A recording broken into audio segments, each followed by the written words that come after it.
We acknowledge that we are on the traditional land of the Anishinaabe peoples. We wish to recognize the long history of Indigenous peoples in Canada and show our respect to them today. We recognize their stewardship of the land. May we all live with respect on this land and live in peace and friendship. Tonight's meeting is being streamed live on the Municipality of North Perth YouTube channel and will be available there after this meeting as an archived video. To those who are viewing the meeting via the YouTube channel, a warm welcome to you. To those present in the gallery today, by attending a public meeting of the Council, you are consenting to your image, voice, and comments being recorded. Anyone who is invited to speak will be recorded, and their voice, image, and comments will form part of the live stream.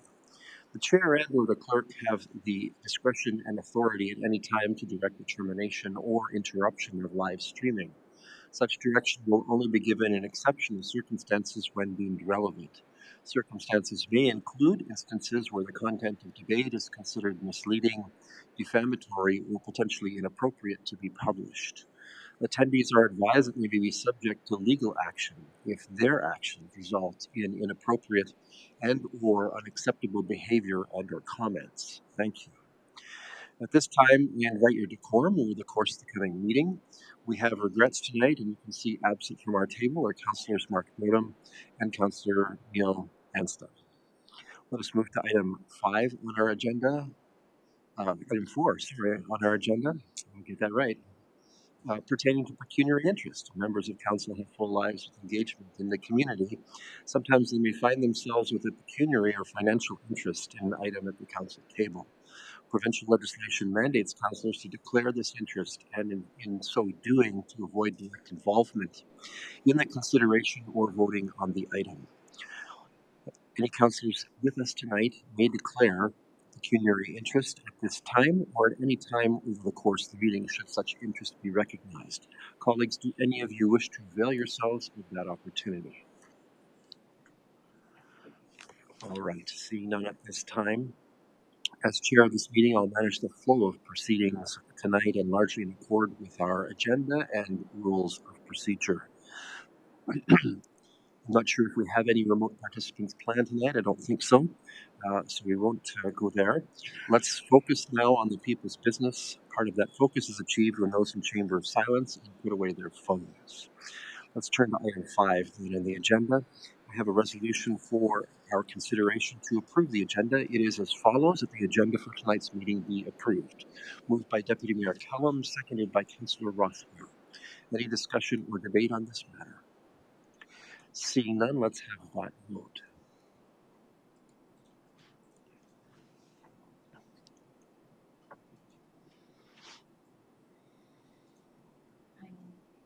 Councillor Blazek records a manual in favor vote, and with that, the motion carries. Let's turn next then to item 6 on our agenda. In item 6.1, Council receives a report with recommendations on updating fees and charges for a broad range of municipally delivered services. We welcome North Perth Finance Supervisor, he's here, right, Adam Seifert, to walk us through the proposed changes and approaches here. Mr. Seifert, please.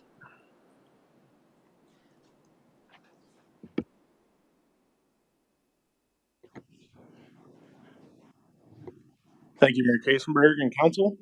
The proposed 2026 fees and charges bylaw is before you for tonight's meeting. We're looking to understand and review any proposed changes to the fee structures for 2026, with the understanding that these have been integrated into the 2026 operating budget, which will be discussed after. These fees are a revenue-generating mechanism for user pay services aimed at reducing the overall tax levy burden to North Perth residents. Each department was given the opportunity to review their fees and compare them against other local municipalities. This allowed the departments to determine if there were items that were missing that may no longer make sense and are no longer required, and ensuring that North Perth's fees do make sense. For your reference, annual fee indexing by 1.99% to align with inflationary increases is the baseline used for most of the fee adjustments. I will not go through all of the changes, but a few of the highlights include fire safety plans billing We've proposed billing shift to property owners to align with the Ontario Fire Code. This also facilitates cost recovery on property tax rolls for unpaid fees. With regards to false fire alarms, the proposed process will ensure that we notify both the property owner and tenants if necessary.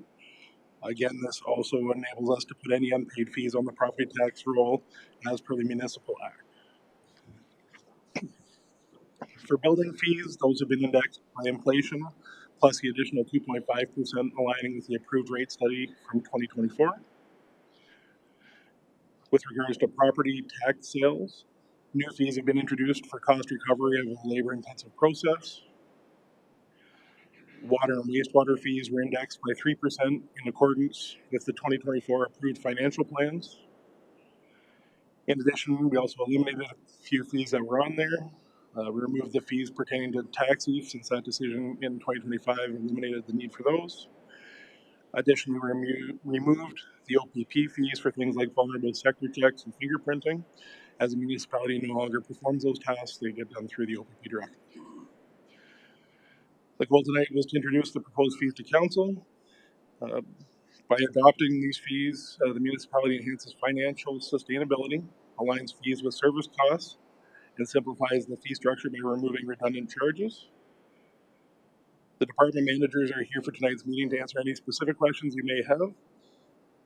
Just as an FYI, the next step after discussion this evening will be to bring the 2026 fees and charges bylaw to council at the first meeting in December for approval. With that, I open up the floor to questions. All right, thank you, Mr. Seifert. Colleagues, questions or first comments on this matter? Councillor Andreessen? Thank you. Good evening, staff, and good evening, fellow councillors and members of the public. Thank you for your report, Mr. Seifert. I just have a couple questions, and it's for the clerk. It's pages 11, 10, and 11 in our package, in the agenda package. So, in some of the costing for some of the fees on pages 10 and 11, it talks about full cost recovery. And I just wondered if there's a way to be more transparent with the public around what that full cost recovery potentially could be. Um, just wondered if that's a possibility.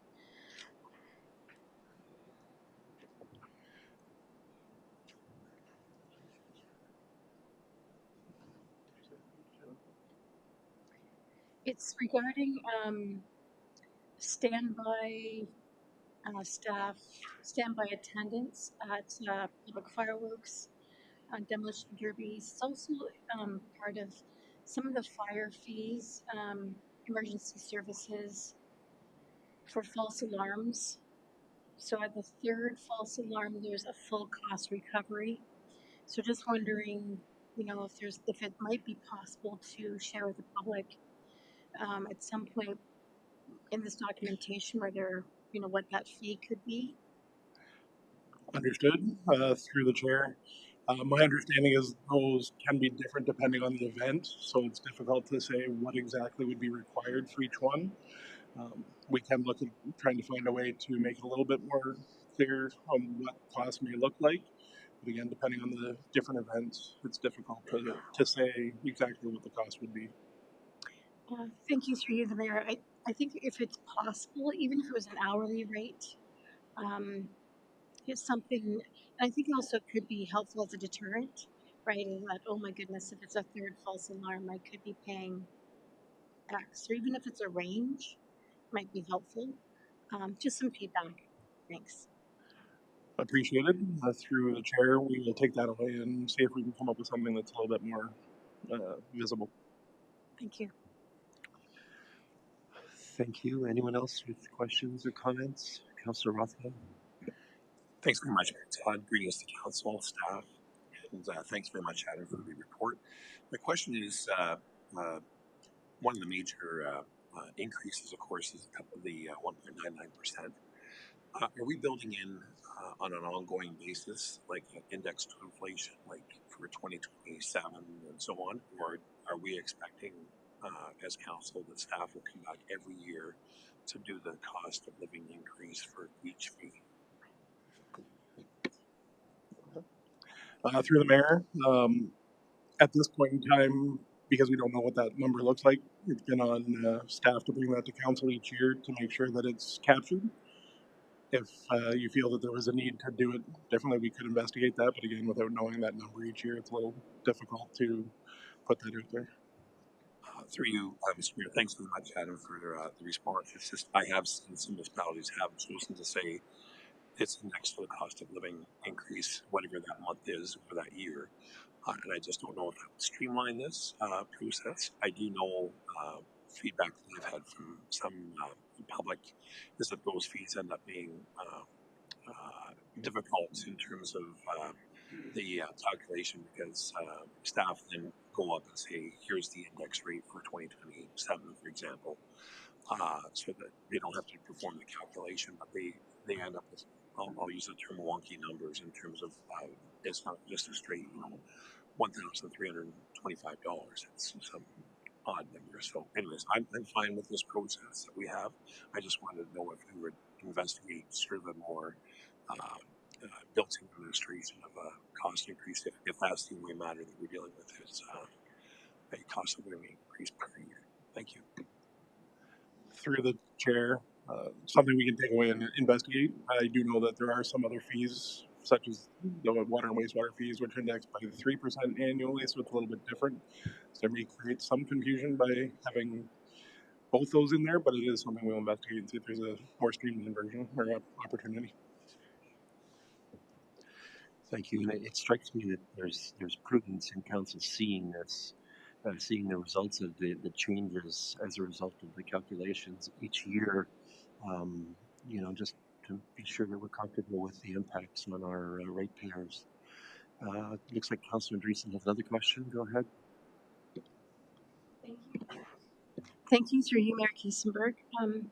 My next question is just around planning and zoning fees, which I think are on pages 13, I guess, is where I would start. On the sidebar of that page, it comments how the planning fees are set by the county. Changes are to be consistent with all lower tiers in the county. I just have a question whether these fees, from the county perspective, are on par with other local regions, other counties. Is it fairly consistent? Are we high? Are we low? Do we have information on that? Thank you. Through the chair, I'll let our chief building official speak to that one. Or Chris. All right, the chair is recognizing the CAO, Chris Snell. Go ahead. Good evening, Council. And certainly, as I think County Council seen at the presentation, I know at the CAO's meeting we were giving work done by county staff to compare our fees to the neighboring counties, and I would say we're consistent with the neighboring counties. Sometimes we're higher, sometimes we're lower, but we're consistent in the ballpark.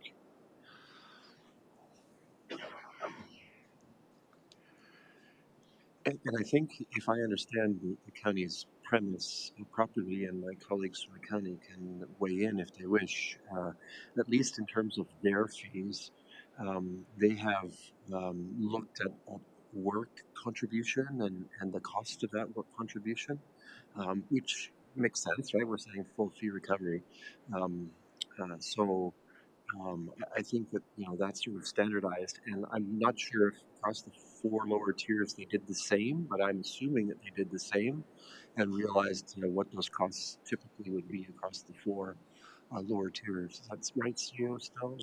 Yes, that's correct. Generally, the county staff put out a survey that all lower tiers participated in, asking our work requirements per application. Of course, there was a little bit of difference between the lower tiers, but they basically did come up with an average I think all the lower tiers were happy with. Okay, thank you. Does that help, Councillor Andreessen, a little bit? Okay, go ahead. Maybe this is the last one, though, on this one. Thank you.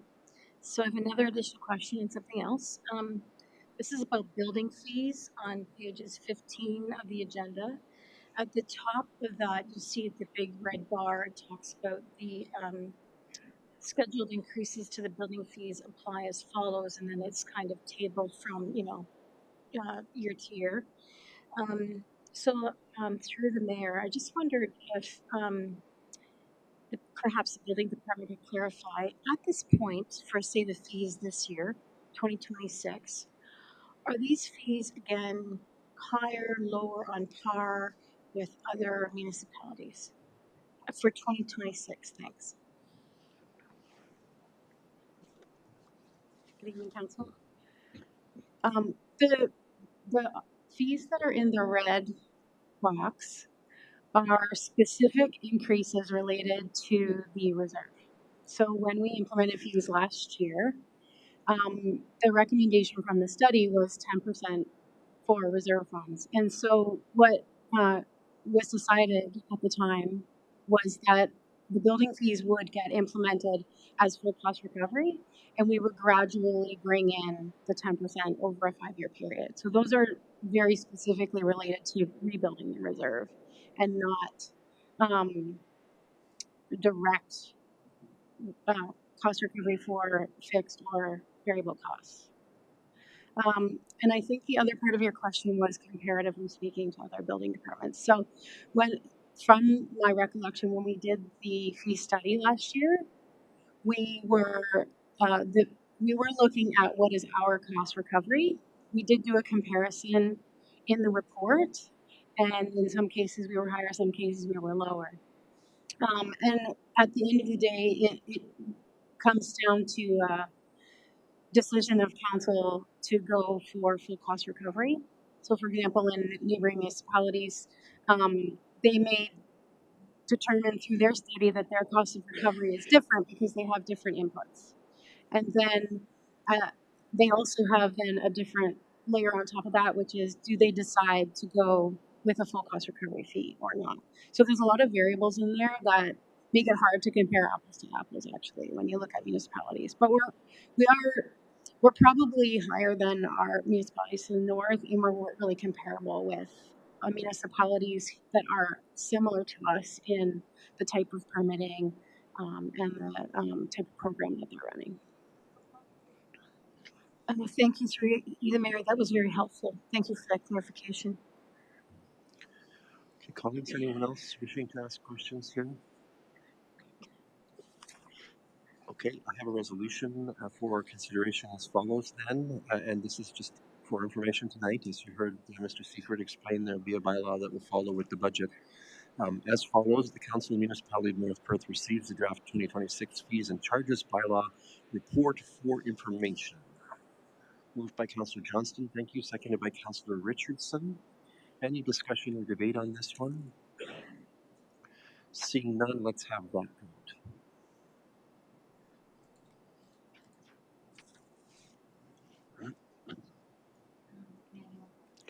Councillor Blazek records a manual vote in favor.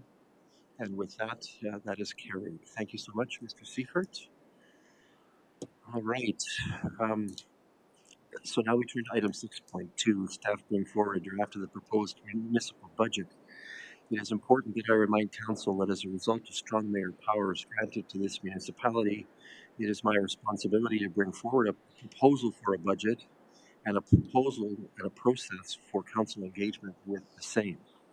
I have tried, with very supportive insight from staff, to the extent possible, to replicate processes that we have traditionally used, since for me, the new powers were not needed since there was no problem to address. That said, there are some new timelines, and this budget draft begins our deliberations and looks largely like a budget that is brought forward in my name in a few weeks' time. I have given staff only a very few mandates in the lead up, including requesting that they bring forward this draft for first discussion, that they prepare a budget that does not alter significantly up or down any of the services or work of the municipality for the current year, and that they include a capital project to address remediation work at Galbraith Conservation Area, so that many in our community can enjoy what is an amazing resource. This budget draft represents standing still versus 2025 service levels with best judgment from staff. There's always little bits of variation. And in the swirl of our economy, it is of course going to lead to property tax adjustments that are above the consumer price index because the municipality is not a person or not a household, but a service entity subjected to a range of inflationary pressures that are beyond those of households. Okay, that's enough from me. I'm going to invite Treasurer Ashton Romany to kick off the parade of staff leaders who will speak to the departmental circumstances and realities, proposed projects, and outcomes that can be achieved with the adoption of this budget. Mr. Romany, take it away. Thank you, Mayor Kasemberg, and good evening, everyone. And thank you again for the overview. So on behalf of senior management team, I'm pleased to present the 2026 staff proposed business plan and consolidated budget. The 2026 budget process began back in May following the enactment of the Strong Mayor powers.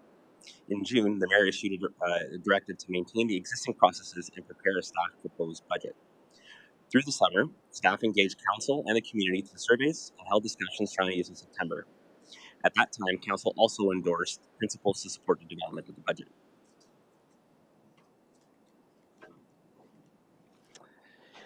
So tonight, I'll provide a high-level overview of the 2026 operating and capital budgets, outline key funding sources, and summarize the next steps before departmental business plan presentations.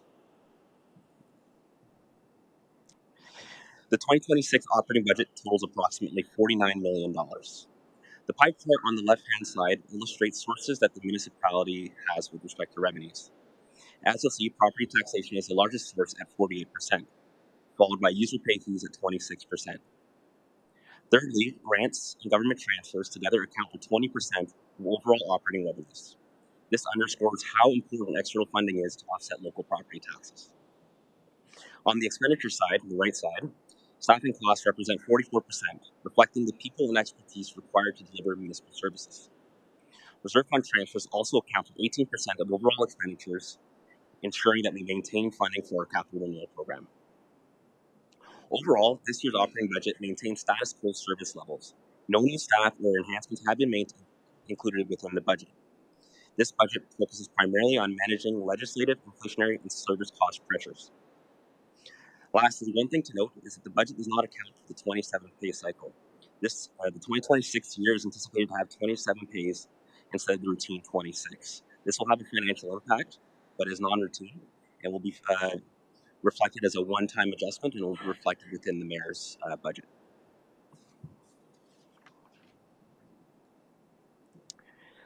So taking all that into account with respect to the operating pressures, the proposed levy increases sees a total of $1.7 million, which translates to a 5.46% increase to municipal services and a 1.15% increase for policing.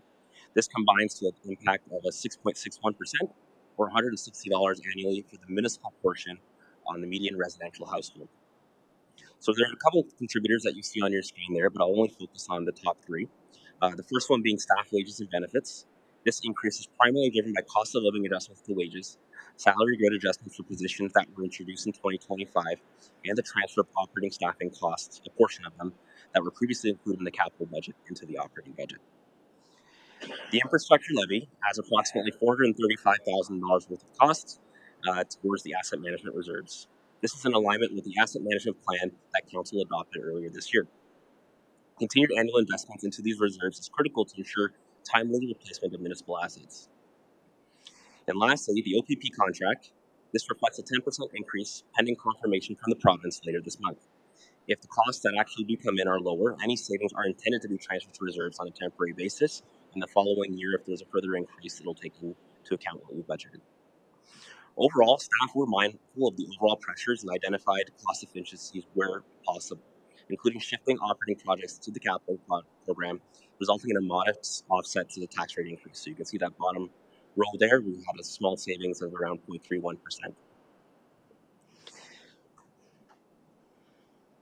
Assessment growth for 2026 is projected to be around 1.3%, generating around $278,000 in additional revenue.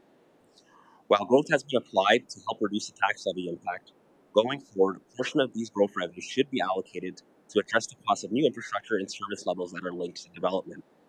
It is important to note that North Perth's assessment growth has been trending downwards since 2023 due to slower development activity. In our user pay divisions, water and wastewater rates reflect the 3% increase outlined in the 2024 rate study. Wastewater revenues were also adjusted to reflect the closure of the Spring Right facility. For stormwater, the modest $25,000 increase was added to the Listowel area rate. Though this budget does not yet incorporate the outcomes of the ongoing rate study, any recommendations from that study will affect the anticipated revenues and reserve or funding that goes into reserves accordingly. In childcare, we're now beginning to see levy support required to offset funding gaps under the Seawell program. Existing sites do qualify for top-up funding, however, new sites do not. This leads to an ongoing pressure that will likely continue in future years and future site expansions. Lastly, North Perth continues to receive funding through the Ontario Municipal Partnership Fund, otherwise known as the OMPF. Although our 2026 allocation did increase slightly, the added revenue will be directed to reserves as a buffer against likely reductions in the future formula updates. So turning to the capital plan, the municipality's 10-year capital forecast totals around $150 million, with approximately $25 million planned for 2026, excluding carryover projects. As shown on the slide, operations in blue represents the lion's share of expenditures. These costs are primarily attributable to road reconstruction, bridges, and underground infrastructure, followed by other spenders being the facilities and wastewater departments. Notably, the latter years of the forecast show lower than overall spending compared to the first few years.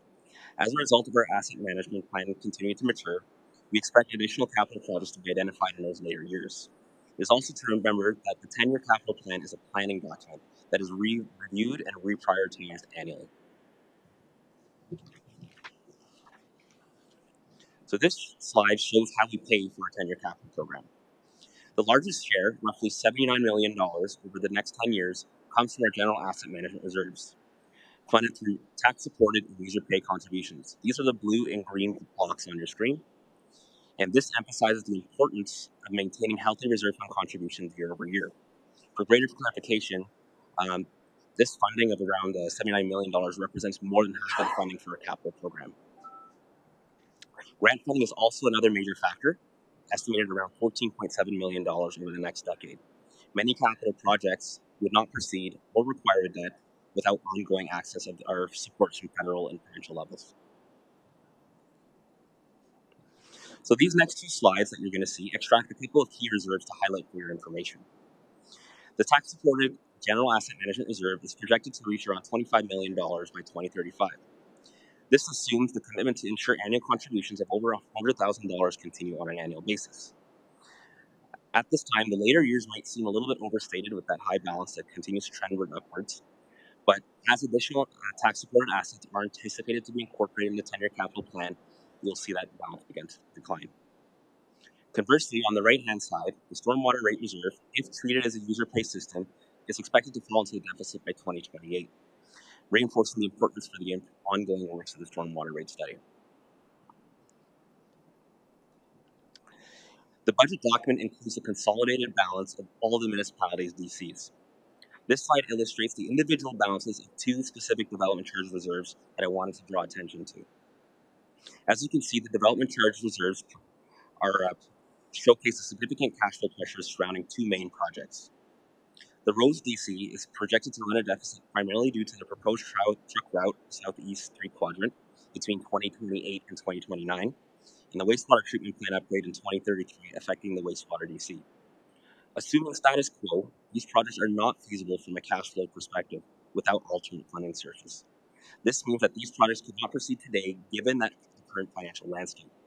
The timing and funding sources for these projects will need to be revised accordingly. Future development activity could influence the cash available within these specific reserves. However, these are difficult to forecast at this point in time. Page 86 of the budget document contains the projected balances of the municipality reserve funds over the next 10 years.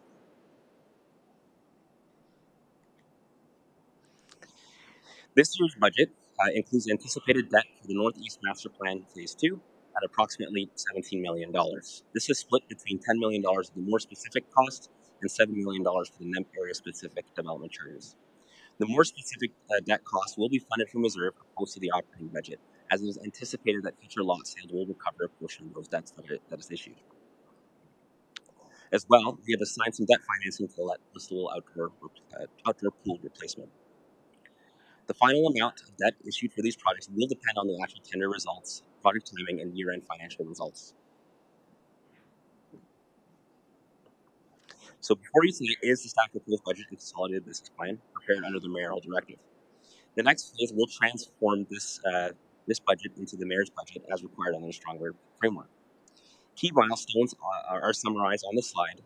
The mayor's budget will be published on November 20th, followed by a council amendment period with a potential veto and override window, with automatic adoption by December 2nd if no amendment vote is casted after the budget is published.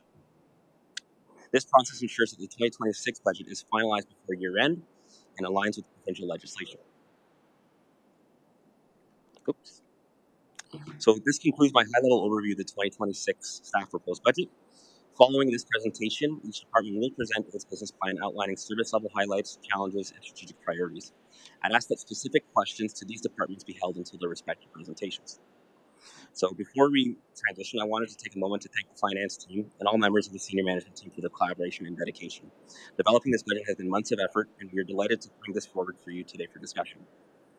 CEO Snell's department presentation is up next, though I'll turn to him or Deputy CEO Little to see if they had any additional comments to share. Otherwise, I'd be happy to answer any high-level questions at this point in time. Thank you. Okay, colleagues, so let's keep it high level because we're going to hear from each of the department heads. Any questions at this point, high level, for Treasurer Romani? Councillor Roth.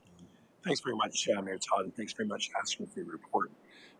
We've talked at some length about our development charges and proposed changes by the province. I take it from the report as well as your comments that we're assuming that there'll be no changes for the province in terms of our ability to continue forward with our current DC's rates. There'll be, we're hoping there's no clawback for the province, but perhaps you can give us some assurance in your discussions with the province in terms of where their direction about DC. Thanks.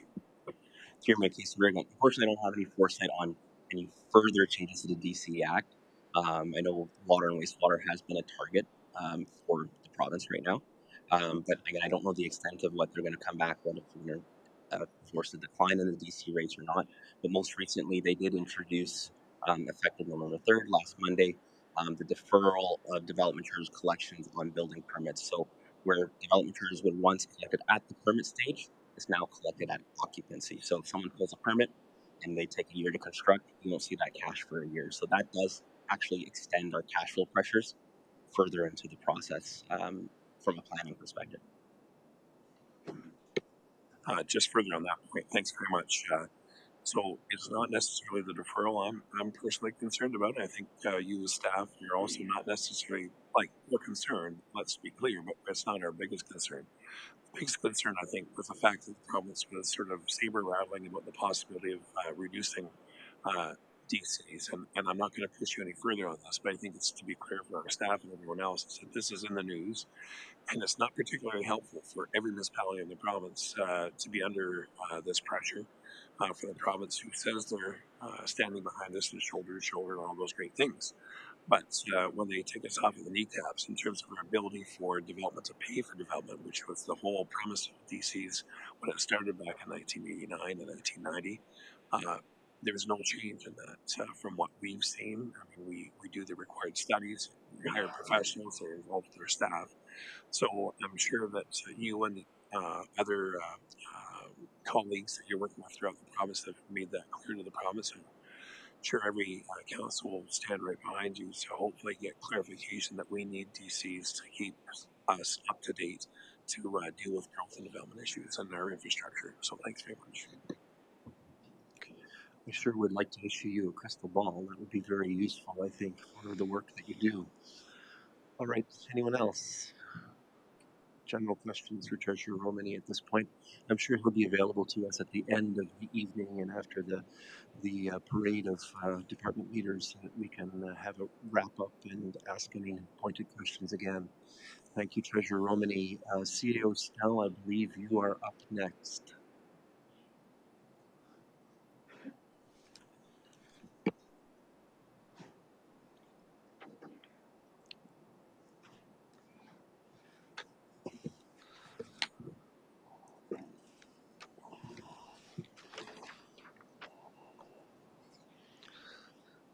Good evening again, Council.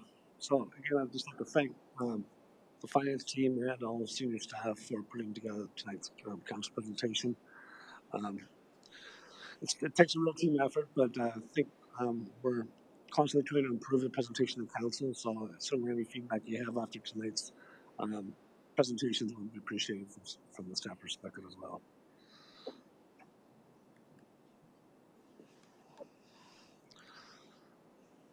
So this is just sort of the overview of the CAO's Department of Human Resources. I think council is very familiar with the roles.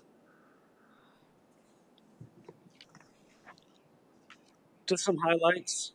The addition of a DCAO in April focused on integration to strengthen leadership and succession planning in the municipality. Transition is underway as senior leaders shift to report to the deputy CAO rather than directly to myself. We've hired over 70 positions. Most of those hires were summer students and seasonal employees, along with new staffing for the Eastdale Child Care Center. And we've implemented the ADP learning module, which is now available to all staff. This will provide short-term learning videos on topics like managing stress, improving time management, and other personal development areas. We've also completed several key policy updates to ensure alignment with our strategic goals. Some of those include the violence and harassment policy, and the recognition policy, and the remote work policy.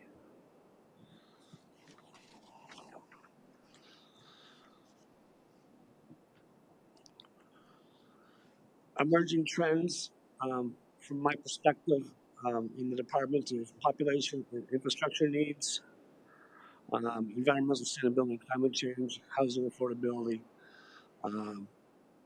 AI evolution in the workplace, and we'll leave the last bullet point to talk to you after a little bit of my other discussions in the slide. But, North Perth maintains the title of the fastest growing municipality in Perth County. With growth comes challenges to existing infrastructure and services. The municipality is dedicated to initiatives supporting the environmental sustainability and continues to work to seek opportunities to minimize environmental impact. North Perth recognizes that there is a housing crisis across the province, and there's a role for the municipality to play to address the shortage of viable housing options in our community. We will continue to work with key local partners to increase housing availability locally. Workplace expectations continue to evolve rapidly, driven by societal and technological changes.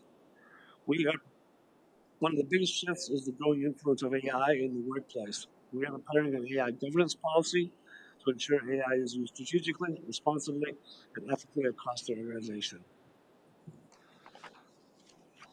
So, just as Treasurer Romani talked about, this budget is basically no increase in service levels and no increase in staffing levels for 2025. But one of the common things that we're seeing across the department, across the organization, is all departments are at or near full capacity. And with continued projected growth, we're going to see continued stresses on our staffing complement. And so even though we've tried very hard this year to bring forward a very modest and just maintaining service levels, it will be something that future councils are going to have to address. Hopefully, growth continues to help us with this. We do have well over 15 houses or residential units on the planning books that are coming forward either now or in the very near future. But that with that growth, this comes extra work. So, just sort of my observation that over the next several years, we're going to have to look at how we address this without further enhancing the burden on our tax base, but still, it's going to maintain our service at the current levels and enhancing our services. It's going to be very difficult with the current staff complement.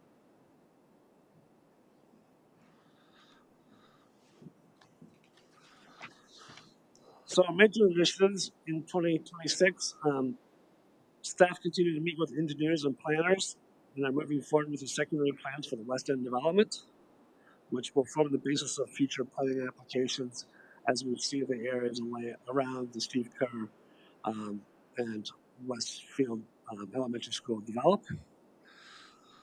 The onboarding of the Deputy CAO has improved operational efficiency and enhanced strategic planning, leadership, and talent development.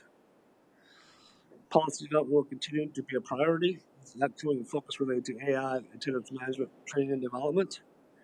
We will also continue to strengthen leadership skills across the organization. Health and safety will remain a major focus to continue to build a strong safety culture through policy and training. And we will be completing a comprehensive staff and council compensation review to ensure we are aligned with the current employment market. And that is everything I have, and certainly have answered any questions council may have. All right, colleagues, there was certainly more detail in the written documentation. This is a nice overview. Thank you, CEO Snell. Questions, comments? Councillor Andreessen.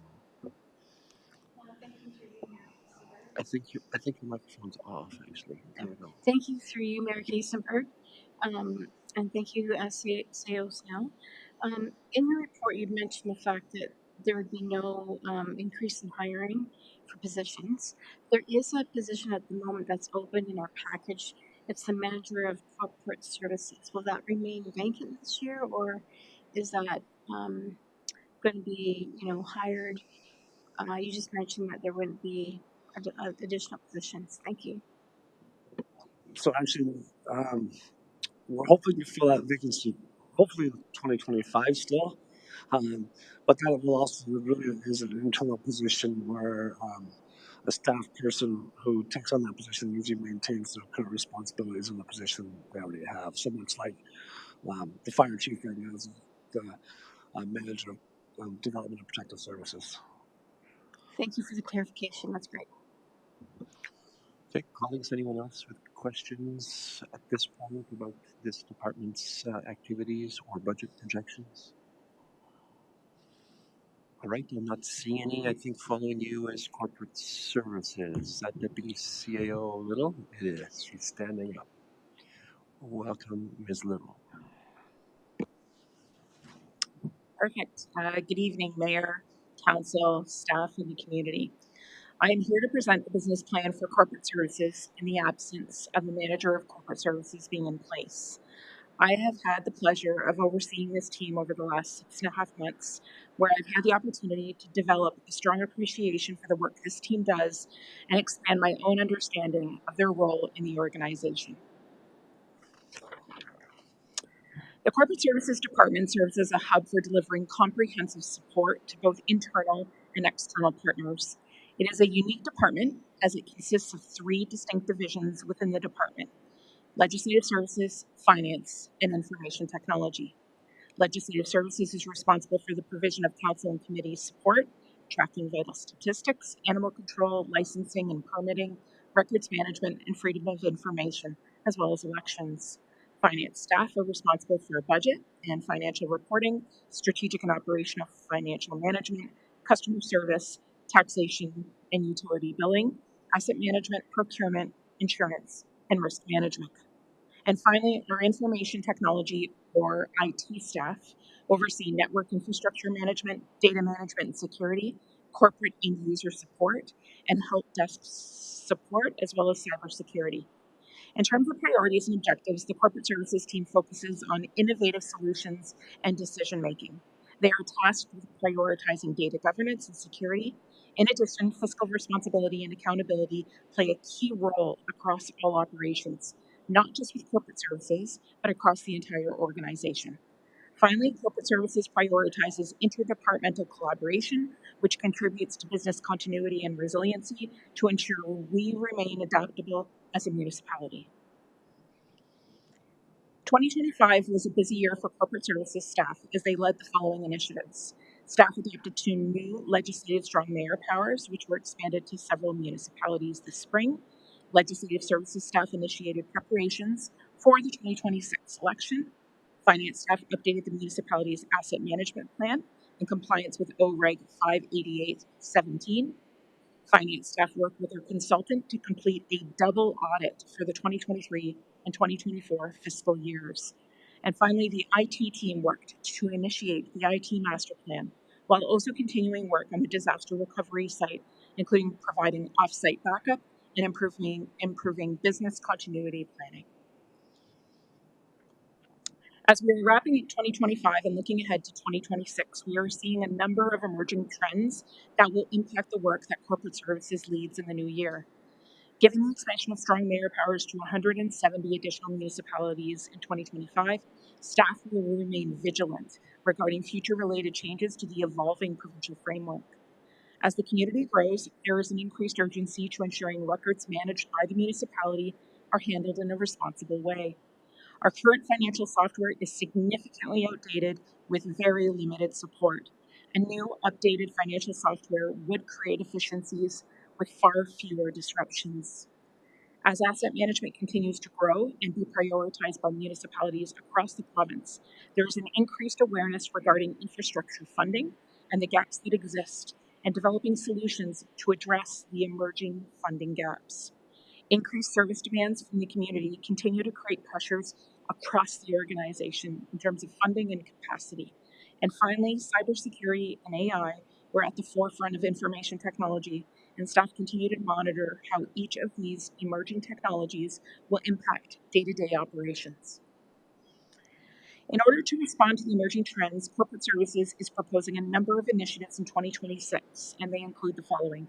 Legislative Services staff are proposing a records management review and update, which will involve implementing a software solution for physical and digital records for the municipality as a whole.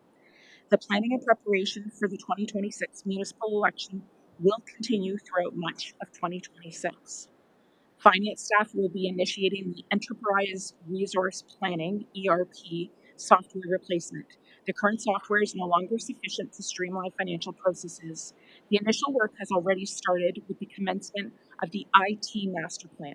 This initiative will build on the outcomes of that plan to ensure we arrive at the best solution that meets the municipality's needs. In addition to the ERP software exploration, they are also assessing the municipality's corporate insurance and risk management program, as well as also evaluating corporate-wide customer service interactions. And lastly, we recognize that it's not sufficient to create a master plan or a comprehensive plan and have it sit on a shelf. Resourcing needs to be allocated to implement the actions in these plans.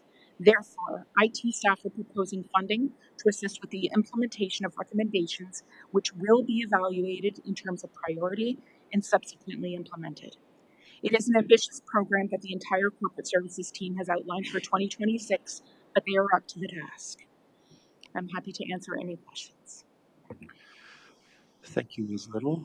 Colleagues, questions, first comments on this one? Councillor Andreessen. Thank you through you, Mayor Kiesenberg. Just a very simple question. The ERP software, is that the financial structural software Through the mayor, yes, it is. for budgeting, like for the budget process? It would include the budgeting process as well as a number of other things. From what I understand right now, we have a number of different software. The original ERP that was adopted, I think it was about 20 years ago, was very small. And of course, we've grown, so it hasn't been able to meet all of our needs. So over the years, we've kind of cobbled things together for it to kind of all fit together. It just doesn't serve our purposes anymore. Okay, thank you. And that one has been on the horizon since I've been mayor, actually. I mean, when you think about software that's 20 years old, it gives you perspective on probably a strong need for some update. Can I ask a question about records management? So, I mean, I think historically we've had a tool internally that was used for that purpose, some kind of database or system. Are we finding that there's a limitation there and it's time to move to a new generation of tools, or is there some kind of need that I'm missing? To the mayor. From what I understand right now, we sort of have different tools. Everyone seems to use something different in terms of kind of managing records. And so by having a more kind of comprehensive records management software system, it will allow consistency across the organization. It will allow us to respond to freedom of information requests in a much more efficient and timely manner. And it'll allow us to do a number of things across the organization that right now there's just not that consistency. And so many municipalities are moving to different types of software. So I've been working with corporate services staff to kind of explore different options and kind of moving forward with that. Okay, thank you. Colleagues, anyone else with questions in this domain? Councillor Lafleur. Thanks, Mayor Todd, and thanks very much, Sammy, for the report. I know over the last 2 or 3 years, our finance team was busy doing work on one of our financial tools to help with their budget processes and so on. So that's one of the 3 or 4 software packages I believe you were speaking of. Will that work sort of seamlessly go into this new enterprise resource planning software, or is it something different that they have to change again? Just if there's any details that you or other staff can provide, thanks. Through the mayor to Councillor Rothwell, just to clarify, are you referring to the records management software or just the financial software?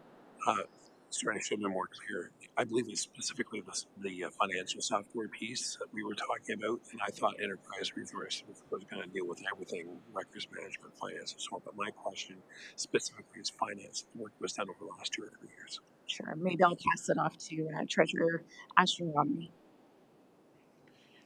Through Mayor Kasenberg. So that software was introduced, I believe, 4 to 5 years ago, dubbed the FMW. However, the ongoing rest of the IT master plan, we're evaluating all software platforms that are tied into the ERP.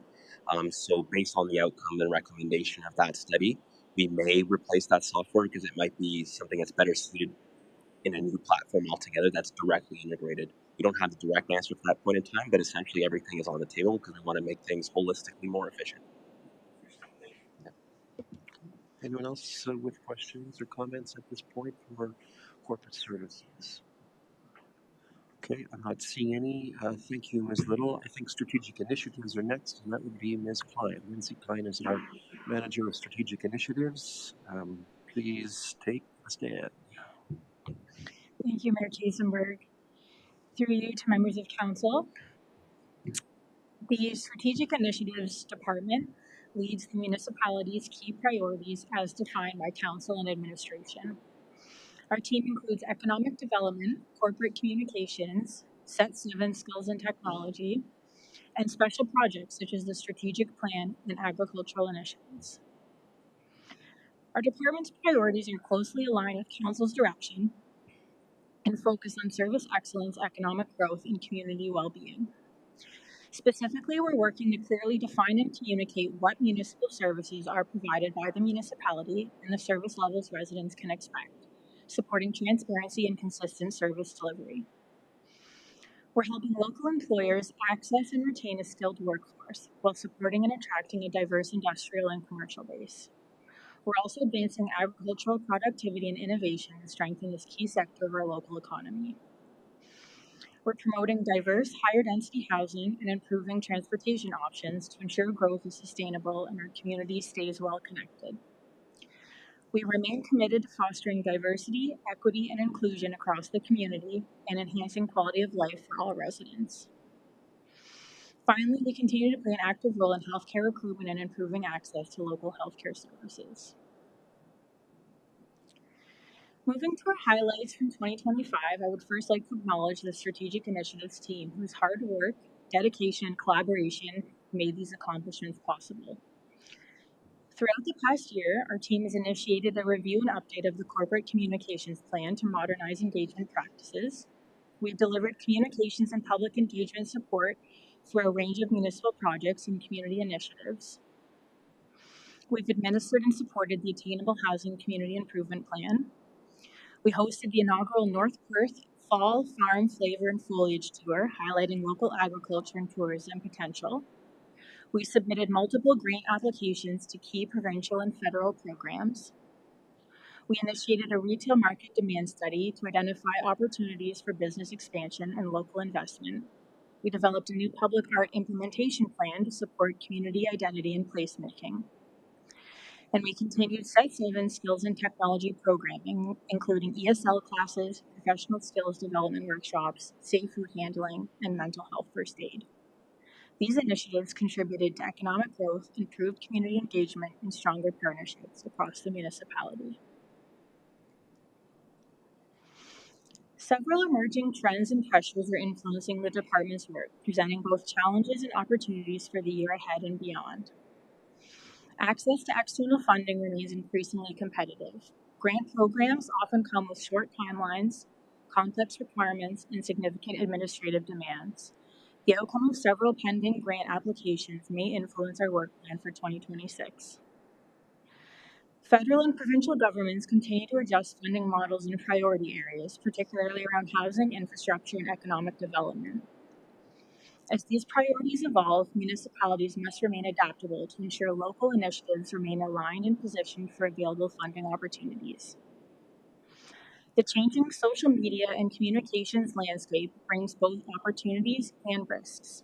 It provides strong tools for engagement and transparency, but also increases expectations for timely, accurate communication. Maintaining a consistent, trustworthy presence requires dedicated staff time and adaptable strategies. Finally, broader economic conditions, including inflation, tariffs, and global supply chain pressures, continue to create uncertainty for local businesses. These factors can influence business development and economic development, requiring a continued focus on business support and retention. Looking ahead, several strategic projects are planned for the department in 2026. We're proposing a corporate branding exercise to refresh and update North Perth's visual identity. The municipality's brand is a key tool for communicating its identity and strengthening its connection to the community. A modernized and consistent brand will enhance recognition, build public trust, and reflect North Perth's vision as a progressive and innovative municipality. $50,000 has been budgeted in 2026 to support a comprehensive branding process, including the modernization of the municipal logo, visual identity, and brand guidelines. An additional $100,000 has been allocated in 2027 to roll out the refreshed brand across the organization through updated signage, publications, and other corporate materials. A second project is the development of the 2027 to 2030 Corporate Strategic Plan, as the current plan concludes in 2026. The strategic plan serves as the municipality's roadmap, guiding council and staff in setting priorities, making informed decisions, determining service levels, and identifying key projects. The timeline of the new strategic plan will align with the next term of council, ensuring continuity and a smooth transition. It's proposed that work begins in 2026 to incorporate feedback and input from the outgoing council, and this project has been budgeted at $60,000. Next, we're proposing the development of an economic development strategic plan, which is a critical tool for guiding long-term growth, attracting investment, and supporting a vibrant local economy. The plan will be developed through research, community engagement, and analysis of emerging trends, and will establish a clear framework to strengthen partnerships, encourage business retention and expansion, and position the municipality to foster innovation, competitiveness, and sustainable economic growth. And that has been budgeted at $65,000. We've also identified public transit as a key project for 2026. This initiative remains flexible and will be guided by the results of the public transit needs assessment expected in early 2026, along with council's direction and external funding opportunities such as the Ontario Transit Investment Fund. A total of $180,000 has been budgeted in 2026, which represents a $20,000 increase from 2025. This allocation will support the extension of the PC Connect service agreement, which is set to expire on December 31st of this year. This will ensure continued operation of PC Connect Route 1, which connects Listowel, Elmira, and KW. And the 2026 budget will also support the implementation of a route connecting Listowel, Mitchell, and Stratford, reviving the former PC Connect rural route. Any additional budgetary requirements identified through the transit needs assessment will be brought forward through the 2027 budget process. Finally, we're proposing to develop an intergovernmental strategy which will establish a clear framework for how North Perth engages and advocates with other levels of government. It will ensure our priorities are communicated consistently, strengthen relationships with provincial and federal partners, and help us respond proactively to policy and funding changes. There is no direct budget impact for this project. In summary, these projects will strengthen the municipality's strategic planning capacity, improve communications, and support long-term economic and community development. Thank you, and I'd be happy to answer any questions. Thank you, Ms. Klein. Colleagues, questions or comments on this one? I'm not seeing any. Thank you very much, Ms. Klein. Next up is Development and Protective Services. Who is taking the lead on that tonight? CAO Snell.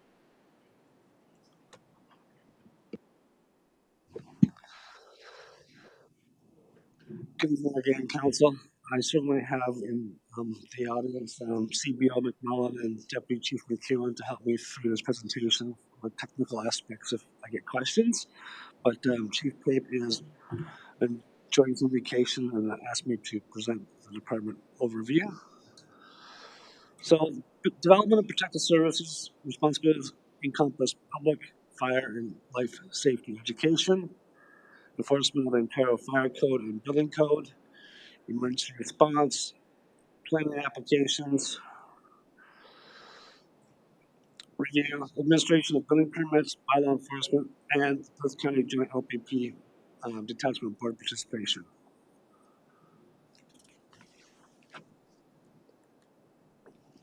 Looking at the 2025 highlights, firefighter compensation review, the impact of the voluntary firefighter compensation increased call volumes in a harsh winter, resulting in higher labor costs across the municipality. Recruitment in early 2026 will bring the roster of volunteer firefighters closer to the 70 strong. The Grain Bin Safety Initiative was a PSA that is available certainly on YouTube. It's received thousands of views so far, so it's been very successful. The 4 gas monitoring devices available for loan through the North Perth Public Library. Educational materials made available to municipal district secondary school students at Career Fair through the Ag Society.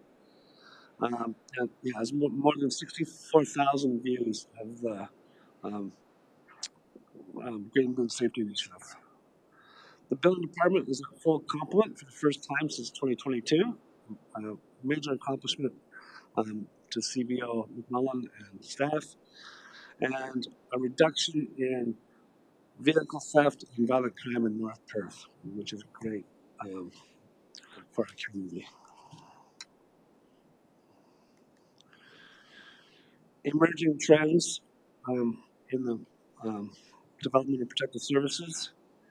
Training and certification requirements for our volunteer firefighters are the same as those in career departments. This requires significant commitment from our firefighters, their families, and NPFB staff, and has a direct impact on labor costs. Fire department call volumes continue to increase, taxing our volunteers and challenge the capacity of the full-time staff. We are also experiencing increased WSIB claims associated with work-related cancers and PTSD. We have been successful in securing grants from decontamination equipment and mental health programming to help address this reality. Public education relating to the fire code, building code, regional bylaws continue to be a focus for staff and will continue throughout 2026. Impaired and distracted driving and mental health issues continue to increase for the North Perth OPP. However, as I said, violent crime and all theft are decreasing in our community.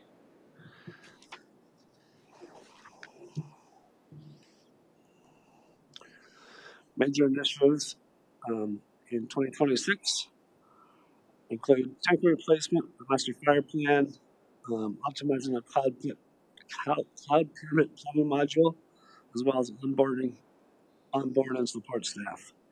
The spec for the tanker will be similar to the spec used when tankers were replaced in the Atwood municipal stations in 2021, and the department is working towards standardizing the fire fleet across the organization. And I will be happy to try and address questions, but like I said, the experts are standing behind me. Thank you, CAO Snell. Colleagues, questions or comments on this department's proposed activities and budgets? Councillor Johnston. I'd like to Deputy Chief McEwen. How old is the tanker in Moncton that we're replacing?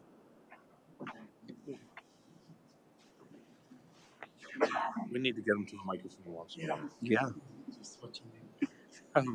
through your Mayor Todd, Councillor Johnson.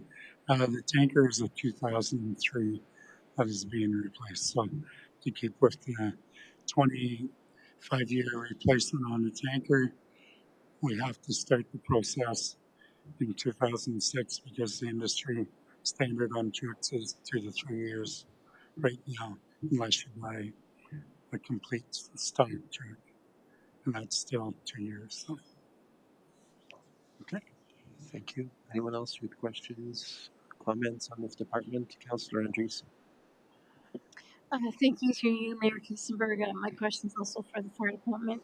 I just took a look at the 10-year forecast when I was reviewing my notes, and I didn't see any other tankers projected in the next 10 years. Is that just not included, or just curious? I would assume we'd be needing more other tankers for other departments, or no? Yeah, through Todd, and Councillor Anderson. Yeah, there would be another one, but we have been putting money away. The next one would actually be the Atwood tanker for 2035. So it's a 2000. Sorry, actually, it's a 2005 tanker. So it would be the 25 years would be the 2030. Sorry, my correction. Supplementary to that, so typically, how long does a tanker last? Typically, Roughly 25 years is 25 years. Okay. what they're projecting, yes. Okay. Thank you. That's on the long side. So. Yeah. Okay. If Thank I you. can, don't run away yet. It is like when we project growth for the community over the next 10, 15 years, is it showing up any fire equipment needs that we're not seeing yet, but that we should be seeing? There possibly could be some additional, depending on how fast the growth does take place, and there would be additional equipment needed if the growth really increases. Thanks. Yeah, I can certainly add to that. Depending on how fast we go to, for example, tanker purchases, for example, probably won't expand that much more because we actually need tankers mostly in the rural and hamlet firefighting capabilities. But depending on um, how our urban centers grow, there may or may not be the need for a secondary station even. But the good part about that is the master fire plan will start to look at those things as we continue to grow. The last master fire plan is well over 15 years old, so it's time to renew that and look at what sort of challenges we have in the next 15 years. Great. And Thank you. that growth will be part of it. So actually, let's just add to the question of the tankers. So through Mayor Kasenberg, so as I mentioned in my presentation, as we're working on our asset management plan, I know a lot of work Ms. Marks here is working with various departments, and we're looking to fill those latter 5 years in the 10-year capital forecast. So there is some known omissions that are in there. So it's not a surprise to hear that. And then to that point as well, there is a rescue pumper, I believe in 2030, 2033, between that timeline, and that's fully funded by DC. That was a growth-related project that was captured in the last DC study. But as CEO Snell mentioned as well, the fire master plan will help guide those future decision making as well. Excellent. Thank you. Anyone else with questions here? Councillor Rothman. Thanks very much, Mayor Todd. So this is related to, and thanks to Snell for the presentation. This goes into a different department, but it directly affects the firefighting ability in Atwood. And my understanding is that we're looking at the possibility of having fire protection services in terms of water, hydrants, and so on within Atwood, which then also impacts the ability of the fire services in and around Atwood to be able to fight fires without the need of tankers specifically, because that hopefully when the water hydrants are available, fire hydrants are available, that will decrease the amount of need for tankers within Atwood itself, or at least section. Is that correct? Yes, that's correct. You'll see that on operations future work plans and all of Mets Thunder. But yes, that will increase the fire protection floor on Atwood.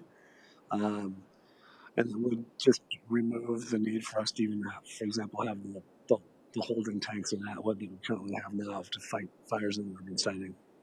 So at that point, typically the tankers would become more of a response vehicle. Okay, thank you. Anyone else with questions? All right, thank you, CEO Snell. Next up is the Programs Department, and I'll call on Amy Gangle, our Manager of Programs, to address this one. Ms. Gangle, welcome.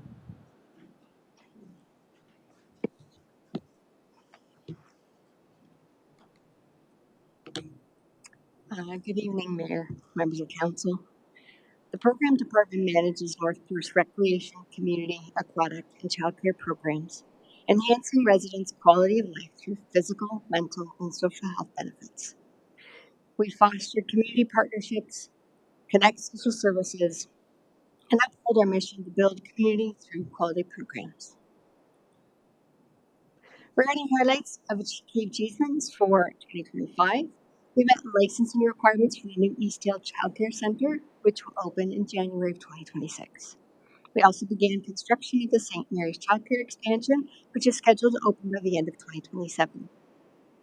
We met all reporting requirements for the Ministry of Education's CWELC funding guidelines, as well as celebrated North Perth's 50 years of offering childcare services for our community. We saw the successful implementation of the new Universe recreation software, which helped improve program administration and service delivery. We expanded community partnerships to enhance youth social services and resource navigation, and we continue to support the Lonely No More Seniors program, including an additional music program. We provided educational programming at community events such as the Teddy Bear Play Day, Bike Rodeo, Agricultural Fair, and Listwell 150th. We've incorporated the Huron Perth Children's Charter of Rights into children's services programs. We've secured donations to support Galbraith Conservation Area programming, including 4 school sessions, 2 weeks of forest summer camp, and special guest visits. We assisted with the update of the Community Safety Wellbeing Plan with 3 identified key priorities. Those were around housing and homelessness, mental health and addictions, and intimate partner violence, gender-based violence. We produced the Community Connection newsletter and maintained our online program calendar, supported the Community of Character initiatives and events, and collaborated with the Facilities Department on aquatic programs and pool maintenance. Regarding emerging trends, opportunities, challenges, and risks, services will evolve with housing and homelessness trends. As housing and homelessness needs change, the support provided by the community developer and support worker will adapt and adjust. Also, with additional housing built in the community and population growth, programs' capacities will need to grow to meet the needs. We'll continue to seek opportunities for community partnerships to assist us with program delivery and capacity. Childcare continues to be a pressure point and rapid due to our rapid growth in our community. Additional childcare spaces planned for North Perth will help meet demand. However, operations will depend on childcare worker capacity. Staffing pressures across the province's entire childcare sector may affect capacity to operate our spaces. So if we're not at full staff capacity, the number of rooms in our operation or the percentage of children in each of the rooms will be impacted. Administrative and support capacity will also be challenged by the growth in childcare spaces. And limitations of the Canada-wide Early Learning Childcare, or CWELC funding formula, combined with expanded childcare spaces, will have a municipal impact for childcare operations. Our population growth does create opportunities to expand green and open spaces. So the Galbraith Conservation Area offers potential for additional outdoor recreation and day camp programming. And our seasonal employment provides opportunities for students that help support youth retention and attraction. created a pie chart that just highlights the services this year that the community developer and support worker has been focusing on. Any major initiatives for the programs department in 2026? They include the childcare expansion project for the St. Mary's site, which is a 2-year project. We will continue to focus on our childcare worker retention and recruitment to ensure we have capacity to operate these centers. And we'll focus on the community safety well-being plan, the Galbraith Conservation Area project, and ongoing initiatives to engage youth in our community. We will also continue to work with community partners on opportunities to support licensed home childcare spaces in North Perth. Happy to answer any questions. Thank you, Ms. Gangle. Colleagues, questions, comments? Councillor Andreessen. Yes, thank you through you, Mayor Kasenberg. Ms. Gangle, I'm just going to share a concern, but I don't think it's an answer. I don't have an answer, and I think it's more of a provincial problem or provincial answer that we need. And that's about the long-term impact of the deficit that's been created from the launch of our new daycare center. And trust me, I am so supportive of that daycare center and so happy that it's here. I'm just not happy with our provincial counterparts, I believe, that aren't fully funding it. And the fact that I see it's a $19,000 deficit that we're having to pick up, basically from a municipal level, that concerns me, and it also concerns me for future impact. Like, what else is going to come down the pipes from a municipal to our municipal level for childcare? And unfortunately, it's I know we're hoping, or we're really striving towards having user fees cover all our costs, but when we're building new centers, that those deficits really have an impact. So it's more of a comment, and I don't expect an answer, but it's a concern for sure. Thank you. Thank you. Colleagues, anyone else wishing to ask a question or make comments? I think perhaps to that issue we should consider the possibility of a delegation if we would like to do something with the province to sort of spell out the business case problem that exists here with these new centers.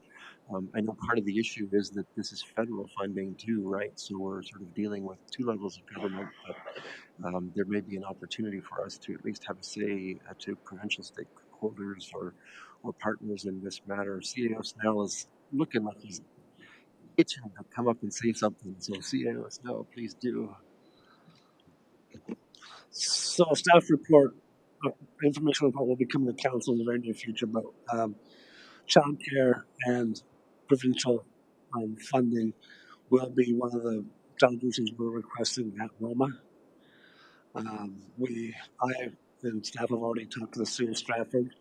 Our consolidated service manager is happy to join our delegation if we get one, because it's a concern not just, but as you say, not just being faced by North Perth, but all the child care providers across the sector.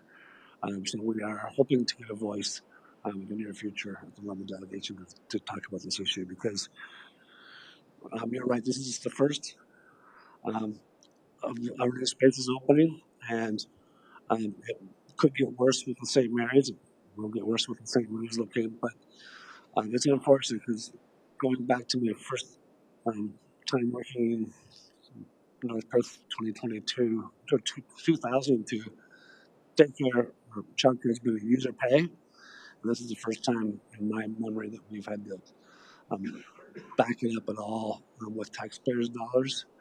And so, unfortunately, as a result of provincial and federal priorities, but yet no money's coming with those priorities.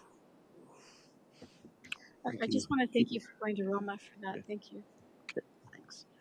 Anyone else with questions or comments about this department? Okay, I think this is actually a pretty decent time to take a bio break. We've been at this for about an hour and a half now, so a good time to take a break, and we'll reconvene at 7:30. How's that?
It's amazing how I snap my fingers and everything is quieted right down. The hubbub is over. All right, let's be back in session here.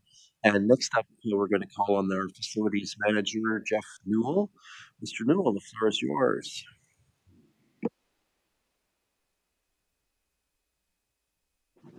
Thank you and good evening, Mayor Todd Kusenberg, members of council.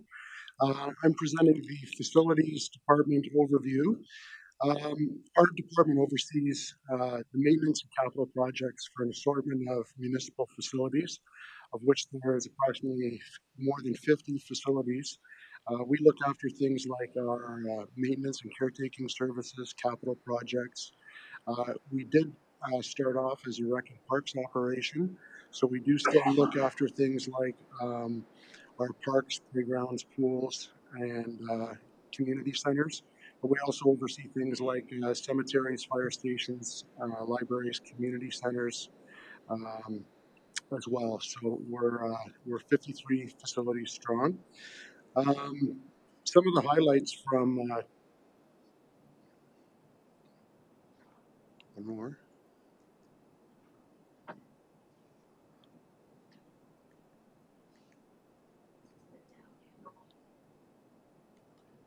Here we go. Some of the highlights from this past year was the Ward Park subdivision. So up in Gowanstown, we put in a playground there. We did some significant repairs to the Atwood Lions Pool and Listowel Kinsman Pool. We've done some security upgrades around the Listowel Library as well as here at the municipal office. And we installed a new columbarium in our cemetery at Fairview Cemetery, and that extends the life of our cemetery for a large number of years because it can intern 72 individuals in that in a very small footprint. So it maintains a lot more property for us. We put in a very new and exciting Canada Day themed playground in Atwood. We supported a number of festivals like Hayloft and the Atwood Lions Canada Day celebration, Patty Fest. Those are some of the events that we've helped support. We also highlight for us this year was the construction of Map 59, and we hosted the dedication ceremony there, and it was a real honor, and we were just the project was highlighted in Landscape Ontario magazine for its creativity and impact on the community. So really proud of that project. And we also support the North Perth Homeless Task Force.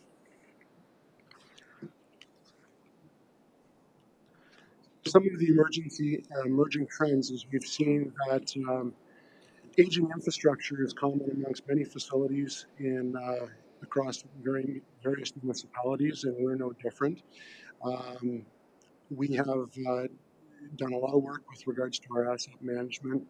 We started off, as you'll remember, a year ago, we did the facility condition assessment for more than 50 facilities, and that's framed our work that we have going forward as far as activities, capital activities for all of these facilities. Because we have so much growth in our community, we're prioritizing community health, and as a result, we're looking at active transportation networks. Council's aware of the work that we're doing with trails and connectivity. We've also looked at the health of our community through green space. So areas like Hannah's Haven and Nickel Park are two large projects that we have underway to enhance health in our community. Long-range planning remains important, and we continue to do strategic capital projects, including the future renovation of the Elmo Memorial Community Center and the development of the Memorial Park Outdoor Aquatic Facility. So these are all things that will show up in the 10-year capital plan, but it means that work is still being done on those things as we prepare for further down the 10-year cycle. Accessibility is always on the forefront of anything that we are doing. If we just completed a project with the Listowel Fire Station, which has made it accessible for people to access the public entryway and we've put in a heat trace into the sidewalk so that there's environmentally friendly way to manage ice and snow as well. So accessibility and environmental sustainability are focuses for us. Now as we're getting younger, so the facilities department is focusing on succession planning. We have a number of staff that are coming to the end of their tenure with the municipality, so succession planning will be important, and also working on new structures within our facility. So that's an emerging trend as well.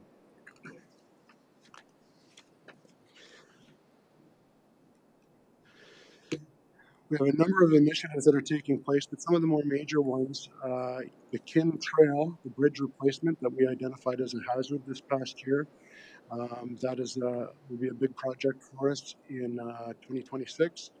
Of course, Hannah's Haven and Nickel Park, that represents $3 million worth of park properties that we're going to be looking at developing this year. We're also looking at getting a replacement ice resurfacer for the Wallace Community Center.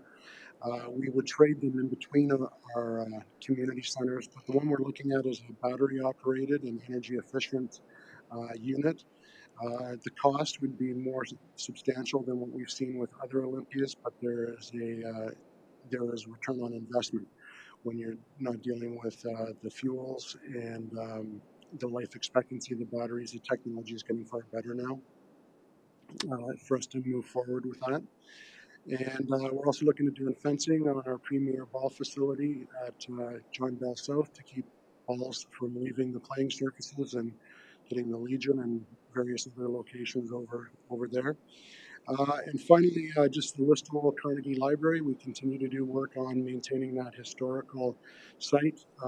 We did structural leveling of the building this past year, and we're now moving on to moisture and removal of water from the facility and drainage. So that's the next project with the heritage building that we have there. That's the facilities in a nutshell, and be happy to answer any questions that people may have as it relates to our facilities. Thank you, Mr. Moe. Colleagues, questions or comments? Councillor Johnston? The EMCC is out there a couple more years yet, the refurbishment of it and the renovation of it. I just don't want to forget about the donation from the Atwood Lions towards that. Yes, and through you, Mayor Todd, yes, that project is very much in the development stages now. We're down to probably our final drawing that we have of it, with conceptual drawings being done. We won't lose sight of it simply because we need to have the project shovel ready so that when we go for grant funding, we can say, here's what we've designed, here's the community input we've received, here's the donations we've received to date, to show that it's a going concern and not just an idea, that it's actually being worked on. Good. Councillor Rothwell? Thanks very much, Mayor Todd. Just further to Councillor Johnson, my understanding is that the Jeff team has had ongoing committee work with, including the Atwood Lions, in terms of one of the users. Is that right? In terms of they're aware of the progress and so on at this point? Yes, and through you, they were involved in the concept of it, and we presented them with a very much a draft version of a couple of options, and they commented as a group. They came together and made some comments on that, and then the next iteration of these drawings will go out to them for their inclusion, and some of the ideas that they had given us during our meeting, we've incorporated that into the plan. Councillor Andreessen? Thank you, through you, Mayor Keesenberg. In previous discussions, we talked about the continuation of the trail from Listowel to Gallenstown. There's a gap there. Is there possibilities, maybe not next year, but thereafter, that there could be that possibility could happen, that trail not, so that trail could be continued? Thank you. Yes, and through you, Mayor Todd, there's a process underway currently. with our legal team to expropriate that land.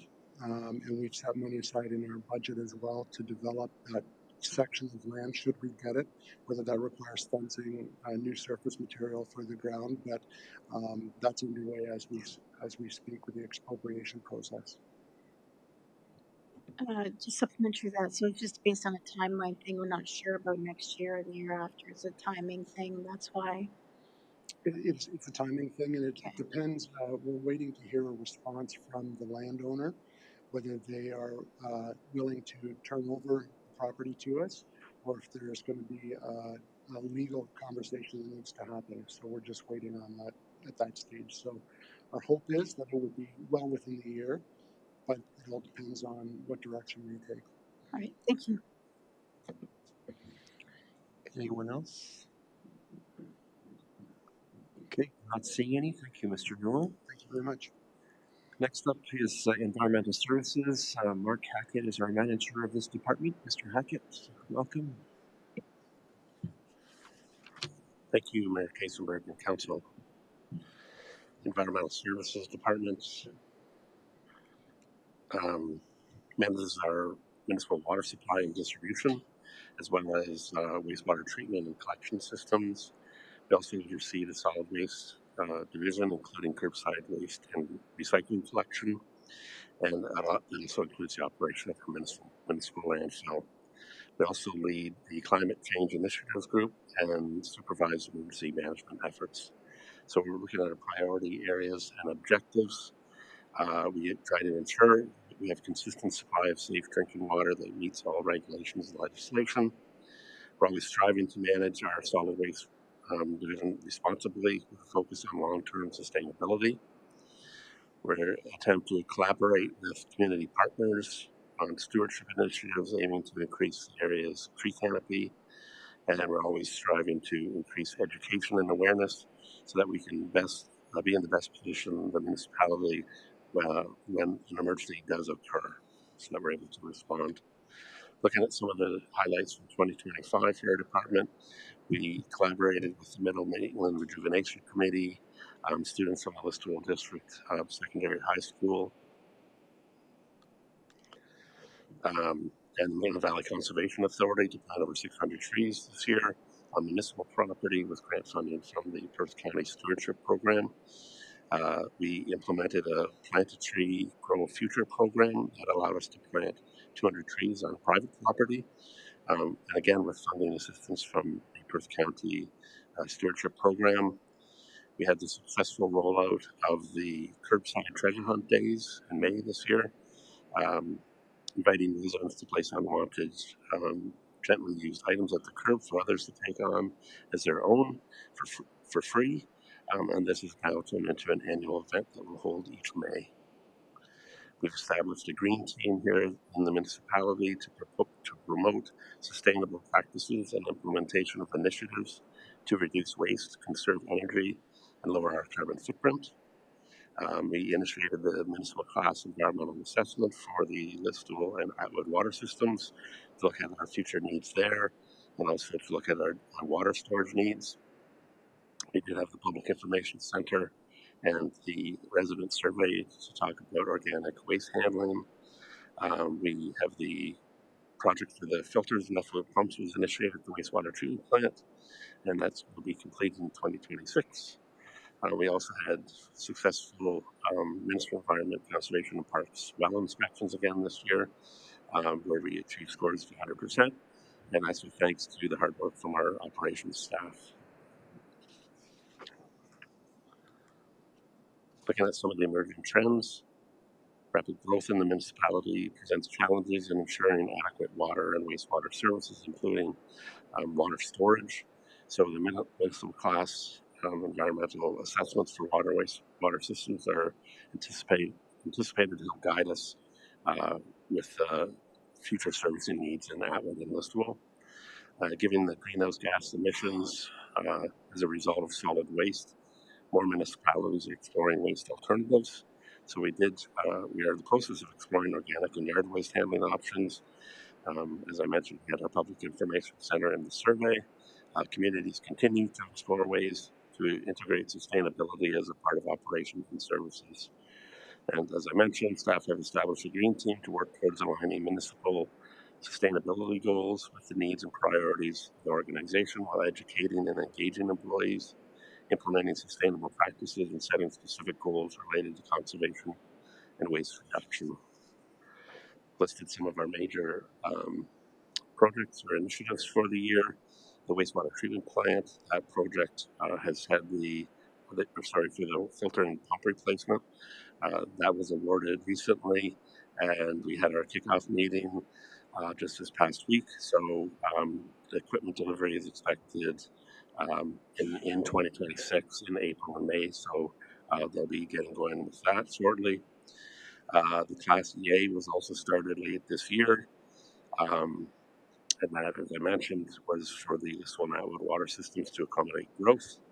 We're looking to install a new alarm system for our water and wastewater systems, some of the wells and the pump houses, just to upgrade and improve the security for all of our systems. We're looking to do a sanitary condition assessment this year. That's an analysis of our wastewater collection system that will use an acoustic testing of sanitary mains, and it will reduce the need for sanitary main flushing across the entire system, and it will target certain areas if there's been any blockages or any buildups in those areas, and it will reduce costs because we won't have to flush the entire system every time that we do it. So those are the main projects that we have for 2026, and I'd be happy to take any questions. Thank you, Mr. Hackett. Colleagues, questions or comments? I am not seeing any expression there, so thank you again. Next up then, our operations department. The manager of operations is Matt Ropp.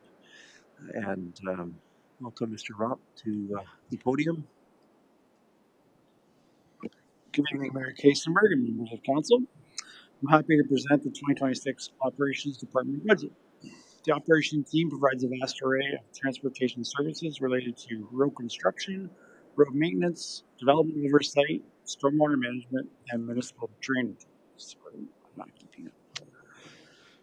All residents of North Perth rely on safe, sustainable, and reliable transportation network that offers different options for moving about the community.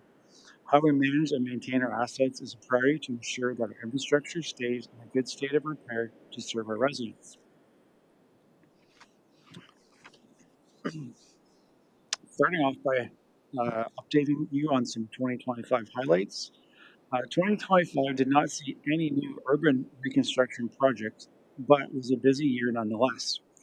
2025 projects included the paving of Road 176, new storm sewer systems in Wallaceville, along with paving of Line 88.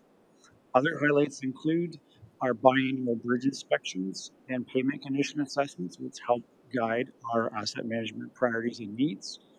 Listowel bypass comprehensive assessment that was reported to council a few weeks back. A Listowel conduit rehabilitation preliminary design for upcoming needs of the conduit. Servicing master plan, which we're in the final stages and hope to bring to council before the year end for adoption. Departmental reorganization within the operations group. Road classification updates, which help direct and steer our needs based on road class and classification. Online permitting application software, which helps streamline needs for access permits, oversized loads, work on our right-of-way and municipal consent. And lastly, we just recently signed a subdivision agreement for the Countryside Meadows development, which is at the northeast area of town.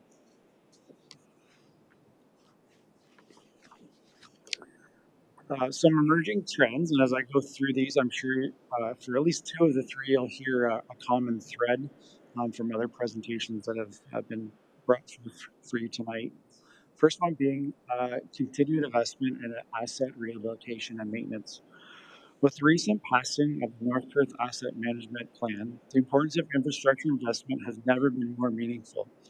Continued investment in asset reconstruction, rehabilitation, and maintenance will be essential to maintain levels of service and the long-term viability of our infrastructure. Secondly, as transportation needs continue to diversify, so does the way we manage how we so does the way we manage how these mobility modes interact. Increased traffic volumes related to growth within, inside, and outside our municipality highlights the demands to ensure traffic safety is managed accordingly. The municipality must consider all users of the transportation network. In filling gaps in connectivity and designing infrastructure to address user needs while meeting the desired levels of service will remain critical. Lastly, as mentioned previously by CIO Snell, as the municipality continues to experience growth, stress is placed on existing resources as the ability to maintain service levels becomes strained. Facilities, labor, and equipment expansion should be planned in a responsible manner to ensure service levels are maintained going forward. Alrighty, off to major initiatives. So that was the great big blue chunk on Ashton's bar graphs that he showed earlier. Some pretty significant projects coming up. First off, the Northeast Development Lands. 2026 will be the first year of this multi-year project. Staff are proposing to tender the entire project in the spring of 2026. Year one components include Fairlane Road Sewage Pumping Station, Wallace Avenue North and Walter Street East Roundabout, Wallace Industrial Right-of-Way, and Fairlane Road reconstruction and servicing, stormwater sewer trunk and outlet for this development. Servicing of the actual industrial park lands and constructions of the internal street networks will follow in year 2 and 3 of the construction project. Next is our rural asphalt repaving program. As I mentioned when I started here almost a year ago, we are looking at trying to build out our rural program so that we could have a clear vision on roads that we would need to rebuild, rehabilitate, or look at possibly converting existing roads from gravel to hardtop. For 2026, we're proposing on line 84 from Road 169 to 172 to reconstruct this section of road. Continuing on, line 84 from Highway 23 to Road 165 would be a single lift asphalt overlay. And finally, for 2026, would be Road 158 from line 84 to line 75. This would be a fiber reinforced surface treatment or a rehabilitation of that asphalt. Continuing on with some other projects listed on the screen there, we have the Main Street Atwood Water Main project. We have McDonald Street West, Inkerman Street East, and Wallace Avenue South. These are all 3 projects that will be starting in the detailed design phase. So construction will be in the following years. We have the listable parking study. This is an assessment of the downtown parking supply and demand for future growth and needs. The listable conduit wall replacement. So again, we have a section roughly behind where Shoppers Drug Mart is that's showing signs of deterioration and age that needs to be replaced. Next, we have the Elizabeth Street Bridge rehabilitation. So the bridge right outside council chambers here. Again, that's a bridge that's in its last quarter of life. So we're looking at a potentially final rehabilitation of that bridge before replacement is required. Next one, streetlight conversation. So there's, I will call a small pocket of streetlights in town that are still the old high pressure sodium light bulbs that we're looking to convert over to LED. All the current streetlights in the downtown core are still high pressure sodium, but it is anticipated that those would all be replaced with upcoming capital projects. Next, we have the gravel pit study. So North Perth does own a gravel pit, and it's at the point where all the viable gravel, we'll say that term, all the viable gravel has been used out of that pit, and we'll be examining options whether we go for a different type of license at that pit to go down deeper, or if we should be looking at declaring that land surplus as it may not be a viable source of gravel moving forward. That's the intent of that study. Next, we have infill of sidewalks. Again, if looking at our 10-year capital program, we're trying to allocate annual dollars to fill in missing gaps within the system. Staff are proposing that on Mitchell Road South, basically from the car wash, from the pet wash, all the way up to Kincaid Street West in front of Trillium Mutual. We would be putting sidewalk there in 2026. And lastly, there's a few fleet renewals. So we have a new grader replacing a 2005 unit. We have a disc mower for our tractor unit, and then a trackless mower, which is a new piece of equipment to the operation. And currently, we rent a mower that goes on our trackless primarily to cut grass on our storm ponds. And staff have found that it's actually, in the long run, probably it's cheaper to actually purchase a unit rather than continually renting one every year. Apologize for the long list. There's lots of exciting things happening in the operations group, and I'd be happy to answer any questions you may have. Thank you. Thank you, Mr. Wop. I think we like long lists of things happening in the physical parts of the community. Colleagues, questions or comments about the operations department plan? Councillor Duncan. I'm just curious about maybe a little more information on the Wallace South Elma to Union work.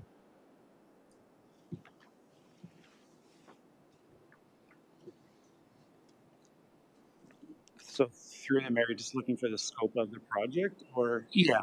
so that one's a full reconstruction. So it'd be all utilities plus through a redoing of the road. I don't believe there's sidewalks throughout that portion of the road, so it'd be looking at upgrading pedestrian facilities as well. Anyone else? Councillor Rothwell. Thanks very much, Mayor Todd, and thanks for your report. Could you just go in the previous major initiatives to the road or line 84? And I believe we were looking at it's a reconstruction, I think, west of Highway 23, and it's for two sections, I believe, to 169, 166 to. Could you? And that's a replacement of asphalt there. Is that right for those two sections of line 84? So through the mayor, this is a great example of a rehabilitation versus reconstruction. And what happens if you don't do the proper rehabilitation method at the right time of a road? Basically, what happens if you just let it go? It turns into a full reconstruction where you're replacing and rebuilding the granulars and the road, not just replacing the surface. So the section from 169 to 172, that's the very furthest west concession. That section of road, basically, it's too far gone. If we were to just put a single lift on top of that existing asphalt, we would see it fail probably within 5 years. Would not be a good return on our investment. So that's where we're looking at a full ripping up the asphalt and replacing and rebuilding granulars, where the section from 23 to 166, that section there has a surface treatment on it right now, where it's still stable.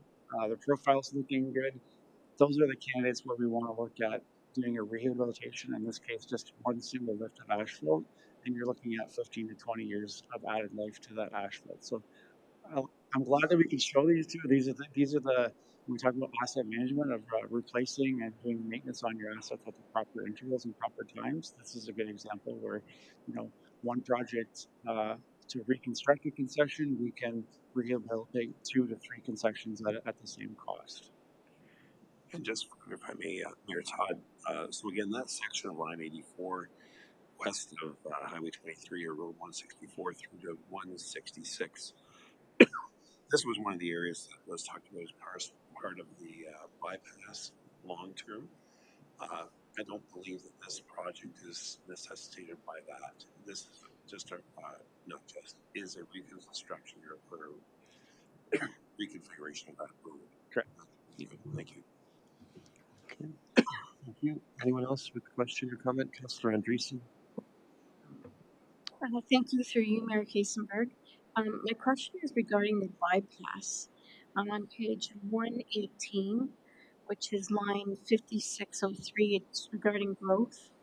For 2026, I don't believe I see any. I don't see any money in there for 2026. But then for subsequent years, there is money allocated, and we did see a chart earlier through um, the treasurer that was, pretty concerning over the proposed cost of having a bypass. Um, I guess the two-part question is there going to be more ongoing discussions about the bypass? And secondly, I'm suspecting there's no consultational work to be done in 26 around that. I'll maybe pass it to the treasurer just to get into more depth on that one. To through your case, so yeah, as I mentioned earlier, the capital is certainly cash flow pressures that affect the affordability of this project. I believe there is, I think Ms. French is confirming right now, and perhaps Mr. Rob, there is an existing capital project on the books that perhaps Mr. Rob knows a little bit more of the extent of that, and you can share the process that I think that's still carrying forward into 2026. That'll allow some preliminary design, but maybe I'll turn it back to you if that's okay.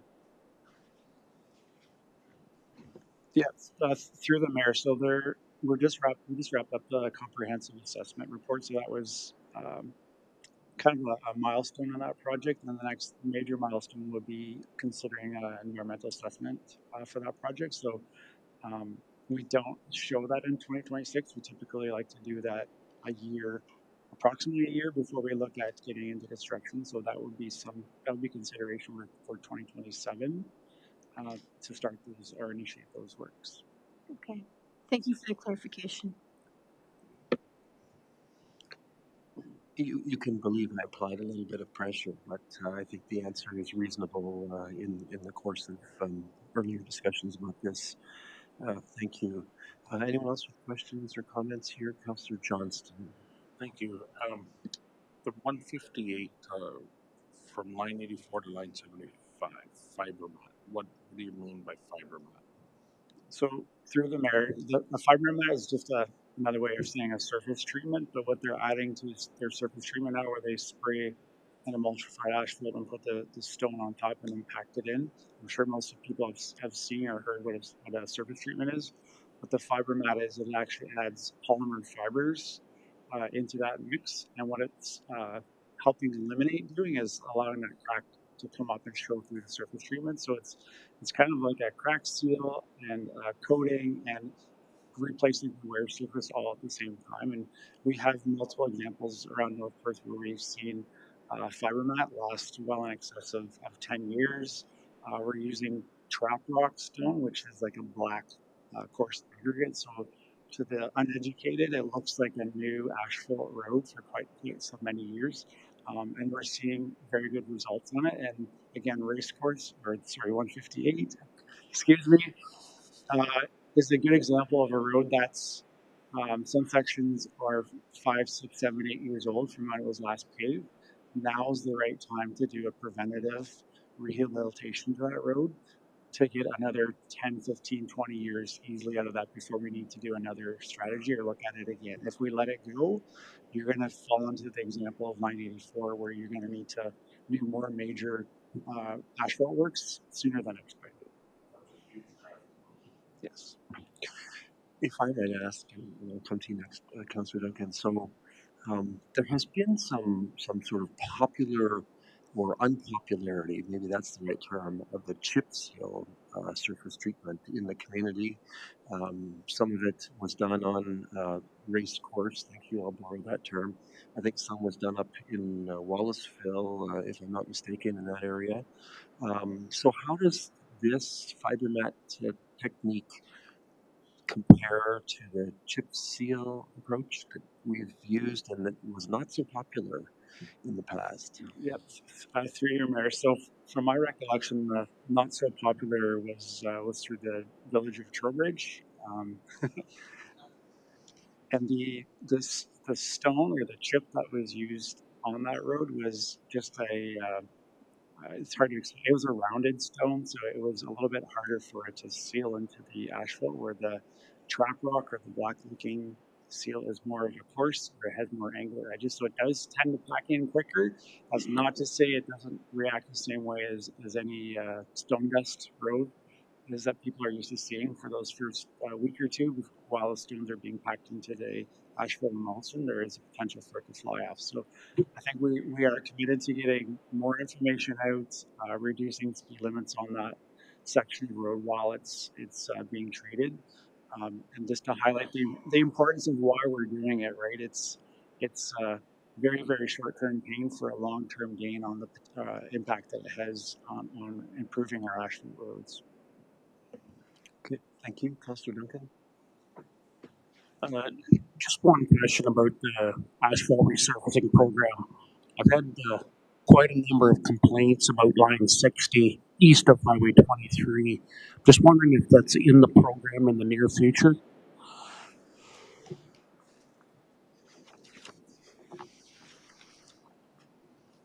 So through the mayor, right now, if you look in our 10-year capital, we just have an annual amount dedicated to the rural program.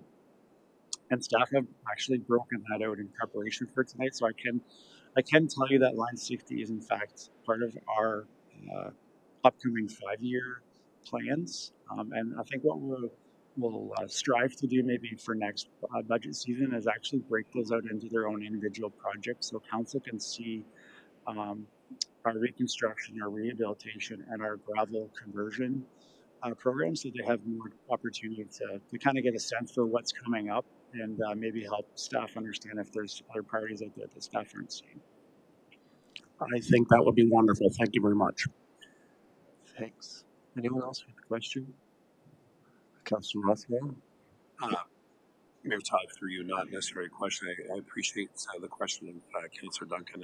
I certainly concur that that type of report to council would be very beneficial in terms of that progress. And lastly, I just want to commend our operations manager for being bilingual and to talk both the way many people talk of our roads as opposed to the Road 158 race course and so on and so forth. So he can be bilingual here at council as well. Thank you. I think he was just trying to prove he's a local. That's my working theory. Imagine my horror when I first moved here and I heard all these concessions and different road names, and all I saw on signs were lines and roads. I was so confused. Oh my goodness. I have one question as well. I have taken note of a few people who've said, why are we not putting sidewalks in or doing something about pedestrian mobility from Kincaid down towards Erie Meats and LTI? Because people are walking there who work there, and they're concerned they're now walking on the shoulder of 23. So is there anything that is being thought of about that particular issue? Again, through the mayor. So one of the projects this summer with the Highway 23 resurfacing that I saw out there was sidewalk on the east side from Kincaid up to Barnett Street. That does address some of that needs, but what we're really getting at is the pinch point of being the bridge that's under the jurisdiction of the MTO. Staff are hearing those same concerns about people living in the Nickel subdivision and trying to get out to the southern portions of the town, not only to Erie Meats, but also to LTI as well. And we continue to talk to the MTO on ways that we can try and address that need. But you'll also see, recently there was sidewalk on the west side in front of Pioneer Gas Bar. You'll see Liftwood Gardens, that development there will also have a sidewalk connecting right out to Tuolumne, which is the southernmost street on the west side. So I think it's a good success story. We've got more work to do on addressing pedestrian needs in the community and realizing that not everyone drives to get to their place of employment anymore. Yeah, I think that's the concern, and the safety risk of people coming across that bridge, across the Maitland there, at still fairly high speeds as they're slowing down. You could foresee concerns there that pedestrians may have because they're walking in that shoulder. Councillor Bozic? Thank you, through you, Mayor Kasenberg. And just while we're on the topic of sidewalks and race car side road, Are there any plans in the near future to put a sidewalk out that direction? There is a lot of industry out that way now, and our school and our childcare services are expanding, and there are a lot of kids who have been walking to school, cutting through the trail to avoid racecourse side road. And I'm just wondering what we're doing for the safety of those kids and pedestrians there. Through the mayor, I'm just doubling back on the 10-year capital program just to make sure I'm getting the right dates here. There is a project in the 10-year capital for Tremaine Avenue South, I believe, at 2035. And from what I recall, that project was actually earlier in the 10-year capital, but it was pushed off due to a deferral of a development in that area. So, in short answer, yes. To answer that question, yes, there is definitely a need, and sidewalk will be part of an upcoming construction project. It's more timing and when that will happen. Okay. Anyone else with questions for Mr. Rob? Councillor Andreessen? Thank you through you, Mayor Kasenberg. At our last meeting, we talked about snow removal of sidewalks. And there was interesting options and expensive options as well. Is that part of the budget? And in terms of making decisions, what are the next steps about that? Thank you. Through the mayor, good question. And a takeaway for my group as well from that presentation last week is being able to come to council with those types of options and actually starting to look at thresholds or tipping points that we can be comfortable with, knowing that as we bring on more development, not one singular development may bring us to a breaking point or a tipping point to needing to expand an operation, but at some point it will, and understanding what that number is. So if it's 1 more kilometer of sidewalk or 2 more kilometers of a street in a new development, at what point do we need to actually go out and purchase that piece of equipment or hire additional full-time staff? So I think it's prudent as a takeaway for me when we get back into the next budget season, or when we come back talking about expansion of the sidewalk network, is that we become very clear on what those thresholds would be, so that we can update council when we talk about as a 2025 update, how many actual kilometers of new infrastructure did we add, so that you already have that information at hand to realize that we're getting close to a point where we need to look at expansion. That's great. Thank you. All right. One last question. Thanks, Mayor Todd. And I know it's your budget. Just further to the comments about potential for a sidewalk on the east side of Highway 23 and to facilitate pedestrian traffic there. Clearly, it's the winter season which causes the most issue in terms of potential. It's difficult at the best of times down there, especially when it's dark. But when you have snow and you have snow clearing equipment, I think if you're a pedestrian there, you're really taking your life into your hands. And I'm just wondering if our staff in the interim can have discussions with both Erie Meats and LTI to see if there's something they as industry are willing to help get some of their workers safely to work in the interim, just given the fact that we don't seem to have the same success rate with MTO to put a sidewalk in place. And if we are looking and concerned if those employers are concerned, let's say, should be with their employee safety, maybe there's something they could do to assist getting their employees safely through to work as well. Through the mayor, yeah, we can take that question back to both Erie Meats and LTI. Yep. All right. Thank you, Mr. Rob, for bearing with us. A big portfolio, and we appreciate seeing the plan. All right. Next up is North Perth Public Library, and it'll be represented by Library CEO Ellen Whalen. Ellen, welcome. Good evening, Council. You're at the penultimate staff presentation. You're almost there. I appreciate your continued attention. I'll try to make this quick. Let's see if I can figure this out. Nope, that one. Okay. So as you know, The library's budget gets presented to the board and the board approves it. So I do the privilege tonight to present the board's budget for 2026. The library board, as council knows, has been very far-seeing, has set some really ambitious goals for the library that we have been meeting. We have a very slim and very actionable and flexible strategic plan that includes removing barriers, reach out to the community to reach the community where they're at, and to be sustainable and be good stewardships of the resources that council gives us. We do return that social return on investment. We use our money well, and that's shown through our value interlibrary toolkit, which is there at the 5.63. For every dollar in, we are giving you a value in the community of $5.63. So I wanted just to highlight it again. The library does add to the quality of life for the residents and community of North Perth, and every program, service, anything you see the library touching has fulfilled and is a strategic element. Some highlights. We always like to bring you some pictures. We did recently, I hope you all follow us on social media. We did recently have a question for Ontario Public Library Week, and ended just yesterday, asking the community to describe the library. And they used words like inviting, community, cozy, welcoming, friendly, inclusive, kind, focused on community, and sanctuary. So we know our strategic plan is working. With that being said, we are in alignment with council. We are not asking for more staff members.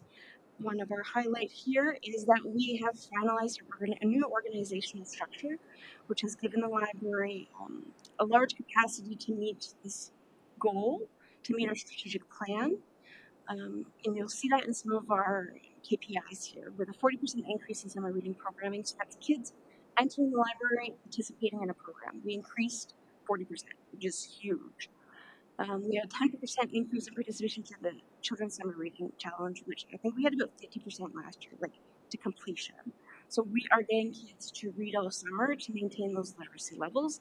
The teachers work so hard to maintain and get the kids at the school year.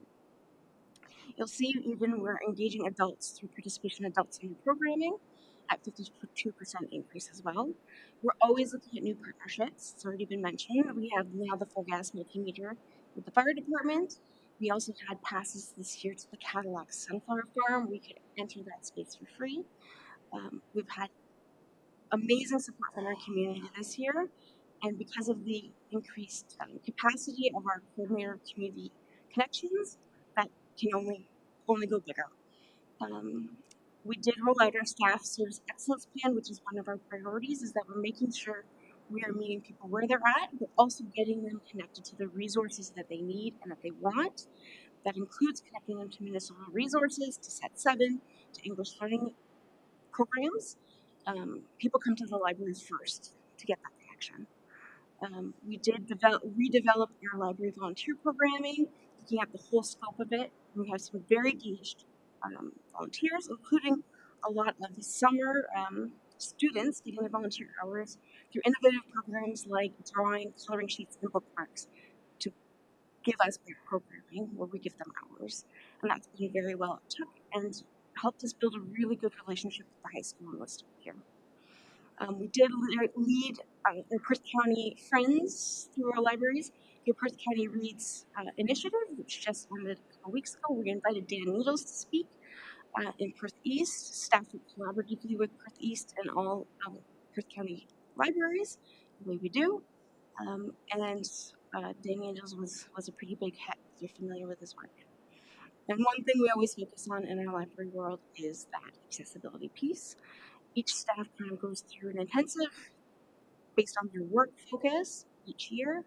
For 2025, it is our coordinator of digital initiatives who focuses on our website. So you can see through all this, the organizational structure that we've established is working. This is giving us capacity and it is making us excellent. So some emerging trends. When we look at the emerging trends and the challenges, some are static. As you all know, there has been no funding increase from the province for libraries since 1996. Next year will be 30 years. So we always appreciate the council's support in funding these pieces for our community. There is always advocacy, and I know this council supports that advocacy at the provincial level as well. Community growth will demand a higher level of service at the library, especially with people coming from bigger urban centers. There are things that they expect from their library that we don't always fulfill at this time. We're looking at those trends and trying to be ahead of them before we have any unhappy patrons. We always are looking at the ongoing partnership with the United Way for the library project. Again, we are connecting people to getting their questions answered. If they have hesitancies around the project, then that has already started. People trust the library to get those answers, and we're happy to do that. There are lots of opportunities coming down. I've only collected a few, but the one that excites me most is that community paramedics in here in Perth Public Health is aligning with social prescribing with their physicians. So that's a program where if you're lonely, which we know loneliness is an epidemic, that they can prescribe social activities to go into the community. So we're working on asset mapping, we're working on a community development project, and we are at that here on Perth Public Health table to support that project, which we're really excited to do. You've got the asset map, and risks. We always have risks. Money is always the risk. The tariff effects on library materials, digital and physical, are still unknown. There's always threats, especially around those materials, where a book might cost $40 or $50. The materials are costing about $70 to $80 each, and it's an easy thing to tariff because it is so nebulous. It's just a digital file. But our major initiatives, so 2026 has a lot of projects set up for their library. The library board has approved a mobile service point. This would be an outreach vehicle that will reach the parts of the community our physical spaces do not. And we're really excited for that because we're learning that our community is out there at events, very actively participating. We saw 600 people at Canada Day in Atwood. We want to make sure we're where people want the service. We've got lots of fun things to bring when we go out to outreach. The library is also set to go through reaccreditation again. So this is kind of a provincial thing where they set some standards and we try to meet them. The last time we went through reaccreditation, it was at the end of 2021. This helps us make sure we are meeting a provincial standard and trying to exceed it. They'll have some mandatory pieces, and we try to go beyond that mandatory piece. We're also working through our strategic plans. Our current strategic plan ends at the end of 2026, so we're already starting to collect data to inform our plan for our next plan. We implemented our service excellence plan, but then we're going to work on a programming excellence plan that leads on it. So there's a quality that patrons, community members will expect when they attend a program at the North Perth Public Library. And again, always continue to focus on accessibility so everyone in our community can access our resources, including looking at different kind of methodologies and different resources to make sure that they're getting what they need. Yeah, that's me. All right, thank you, Ms. Whalen. Colleagues, questions, comments? Councillor Rothman. Thanks very much, Mayor Todd. Thanks for your presentation. Most alarming, I guess, is the fact that the provincial government doesn't seem to recognize the need to keep caught up in terms of growth and development. It's been 30 years since they last came forward with the funding envelope is audacious. But anyways, I understand that you're part of the Ontario Public Libraries Association, and they've made advocacy through to the province to have that addressed. Is there anything else that you would think that this council or other councils could do to try to help and support our public libraries in terms of provincial funding? I think just knowing that it has been 30 years is really, really important. I think that 30 years is a big deal, to say 30 years. There has been funding from the province to First Nations public libraries. We do get some money through digital initiatives in terms of our internet costs because of the size of our community. We do get some money back. So knowing where the funding is and isn't is really important. The libraries as a whole in Ontario are also working for a digital library database. So like something the province all holds and every library has access to, like our ebooks or our career cruising, the things we purchase extra in terms of databases. They're still advocating for that too, province wide, which would save us a lot of money, which could go into other places as well.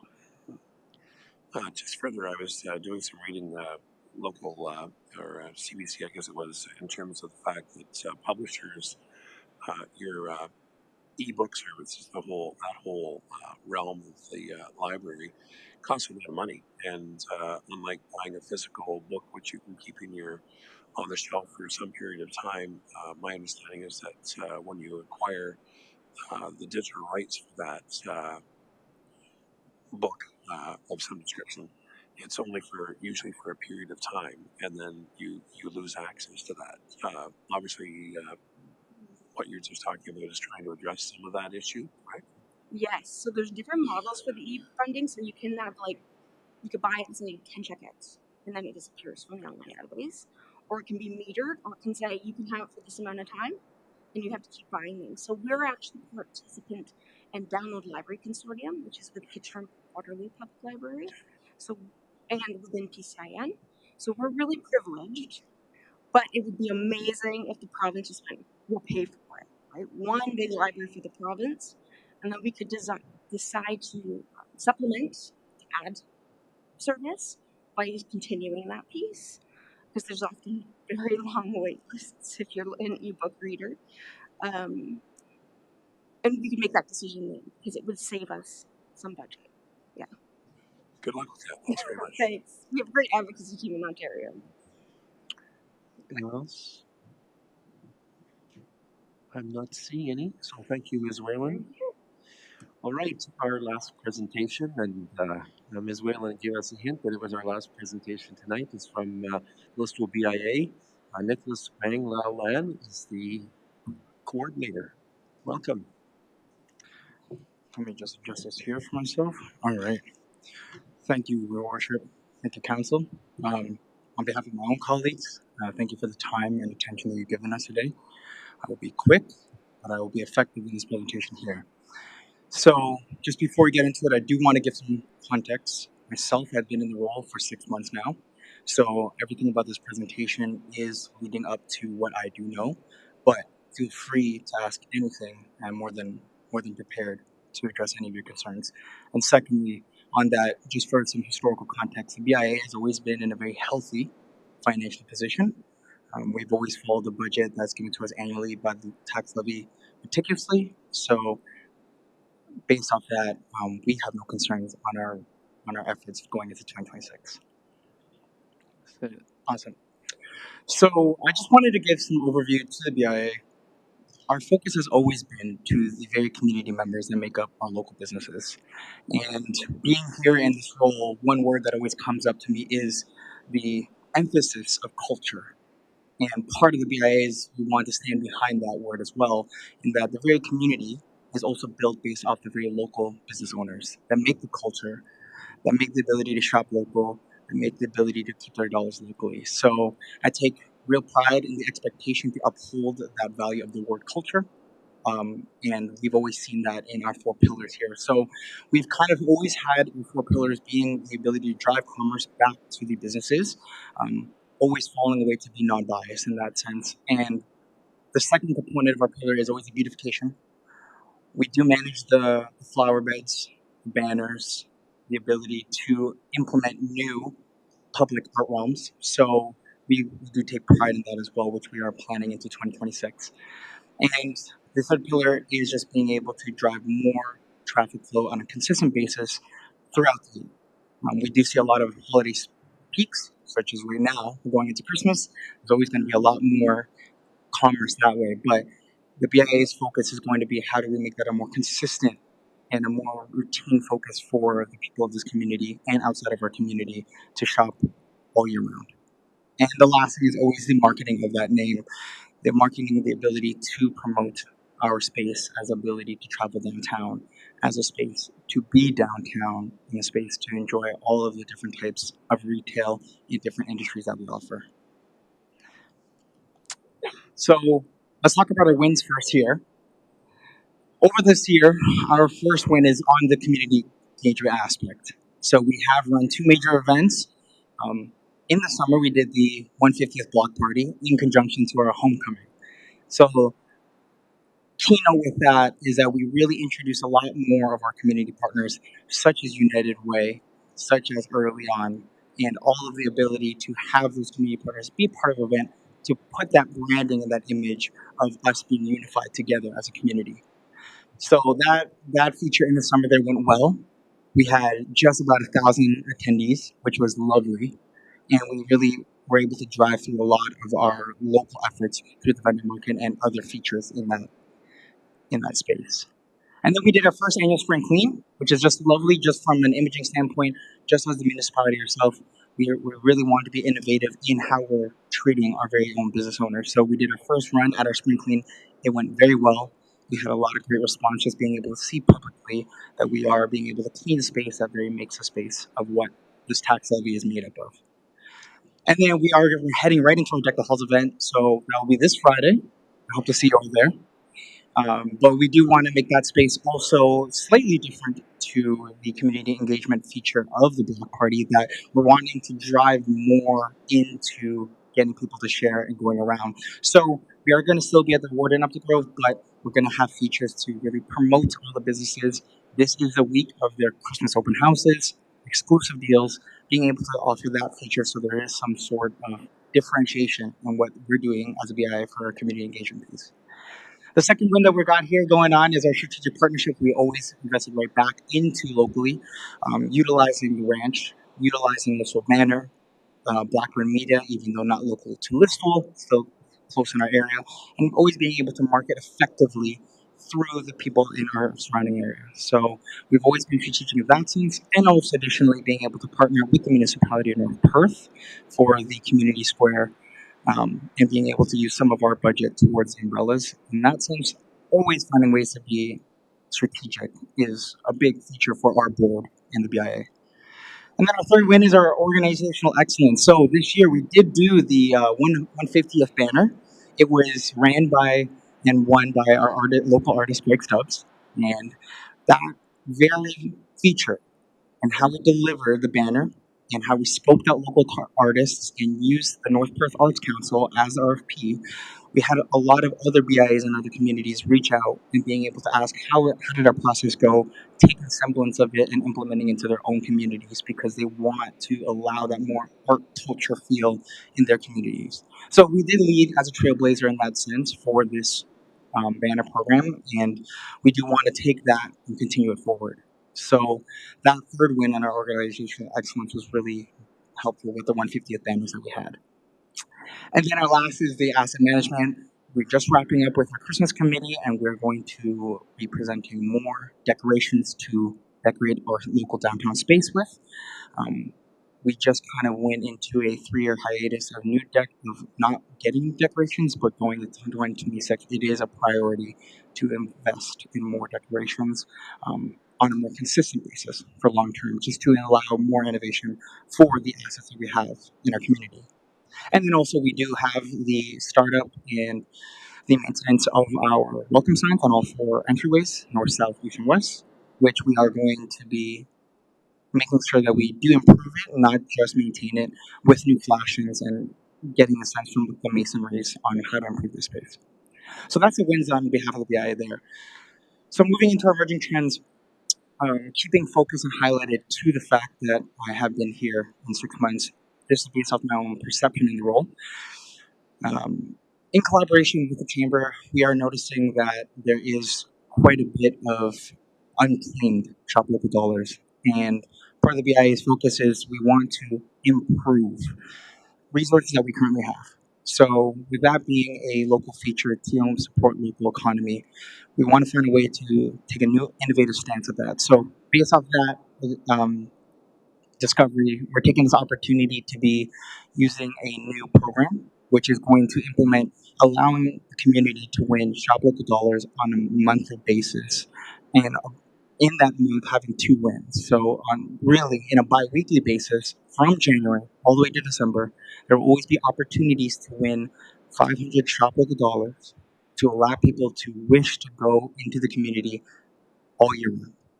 And the only thing that we recognize with that challenge is I want to always make sure that through innovation, we are measuring it appropriately with KPIs so that I can report back to council and to anyone that asks.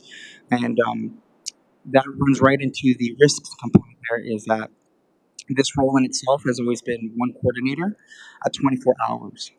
So, with that being in mind, we want to focus more on the impact, less than the saturation of what we're doing. So, let's build on what we currently have rather than expanding and spreading the BI a little too thin. So, that in conjunction to the opportunity with the Shop Local Dollars, it is a tremendous program that we have in our space. Why not we take a year to see how we can be innovative in growing that program? And lastly, going into the major initiatives for this year. So the BIA myself will be running our own internal assessment going into the beginning of 2026. We're just going to do a business engagement and strategy, taking the first 2 months to be able to really sit down with all the people part of our assessment and make sure that they feel that they have an opportunity to hear their voices heard and that we're coming to them rather than having to come to us, and use that takeaway, build a report that we can share how the business owners are feeling about their roles in the community, how they're trending forecasts for their own business that we can report back. The second thing is our public realm enhancement. We do want to make high focus onto, in conjunction to 2030 and the revitalization, that we're being tasteful year over year in allowing good public art and any ways that we can add more spaces to our community to allow it to be more fruitful and give people more opportunities to experience downtown in different ways. And then last year, as we were doing to that very point of the opportunity, we're calling it the year-round retail velocity and campaign. But in essence, we've always just wanted to be consistency of shopping locally and really driving that through. So alongside all the beautification we have with banners and messaging through marketing, we also want to provide way more opportunities for people to win locally, to drive locally, and shop local. I just want to thank you for your time, and at this, I lean on your experience and your wisdom to ask any questions. Thank you, Nicholas. Colleagues, questions, comments? Councillor Andreessen. Thank you. I just have one comment through you, Mayor Kiesenberg. In terms of the 2026 business engagement strategy, I noticed that you'll be interviewing BIA members. Are you also going to be looking at general public comments, general public feedback about what they would like to see in our downtown businesses? For your worship, Councillor, I 100% would love that opportunity too, but I also want to be mindful of allowing priority in the process. So, given the assessment being through the very taxpayer dollars that these businesses are offering, I want to make sure that we're following through the timeline, that we can cover through all the BIM members first, and noting through the time that is left available, then definitely engaging in the public in that sense. But I also want to make sure that the business owners feel that the priority is put through them first. But obviously, as public facing servants, we're always going to engage the public at any time while I'm going through this assessment. But my main priority in this is ensuring that the business owners have that space to feel heard first. Great. Thank you. Anyone else? Questions or comments? All right, seeing none, thank you. Let's call Treasurer Romani back up for final comments and any questions that Council has at this point. Well, so through Mayor Kiesenberg, I don't have much more to share at this point in time, but as you see in the recommendation of the report, at this point in time, it's looking for endorsement of the staff proposed budget and business plans. And again, this will set as the foundation for the mayor's proposed budget that will come forward on November 20th. Again, I'm open to any questions you may have on the presentations. Departmental presentations are here to answer any questions. And again, any high-level questions that I did have earlier in the presentation as well, I can attend to as well. All right, colleagues, your opportunity. Councillor Johnston. Just a comment, not a question. Many of the staff have referred to Ashton, but it's been so helpful having that 10-year forecast that multiple staff have referred to. And from sitting around this table, I find it so much simpler that we can look out and say, yes, the next fire truck we need is in 2030, or the next grader will be in 2032. And this road is coming up, it's on the 5-year plan. I think that's a great thing that should have been done 25 years ago so that we wouldn't be sitting so far behind. I think it's going to help us keep up much greater than we have ever in the past. And I think to that point, the whole sort of mandate to manage assets, which probably at one point in the life of the municipal staff looked a little bit ominous. Now we're starting to see the light here, that the opportunity is very real to be able to have condition data for every asset that we own, and therefore use a certain amount of evidence in choosing the projects that move forward and how they're staged. It does create that sort of large um, bolus of money. We see that $150 million over 10 years. And we can sweat a little bit about the size of that, but at least as you say, we're seeing that sort of long-term view, and seeing placement of where projects lay out. And while we may have some pet projects, nevertheless, we get a sense of where they can and can't fit. Treasurer Romani. And through your case, Morgan, thanks for the comments on the 10-year forecast. One thing we are working on, as well as expanding our asset management plan further, and we're looking even further beyond the 10-year window. Now, that may not be something council immediately sees, but there's a little bit of a black box at this moment beyond the 2035 timeline. And as staff, we're working on improving our asset management plan, so at least we're seeing things a little bit beyond that timeline. So there wouldn't be a surprise, let's say, in the next 10-year forecast where maybe there's a $20 million project that drops in 2036. So we're trying to look a little bit further beyond now as the next step as we begin to mature further in that process. It's going to get better and better. Anyone else with questions for Mr. Romani? Councillor Roth. Thanks, Mayor Todd. More of a comment. I want to thank you, Mayor Todd, and I want to thank staff for getting us to this point on November the 10th, where we see a draft budget before us. We haven't seen a draft budget before council this early in the season. I think we've been striving to get there.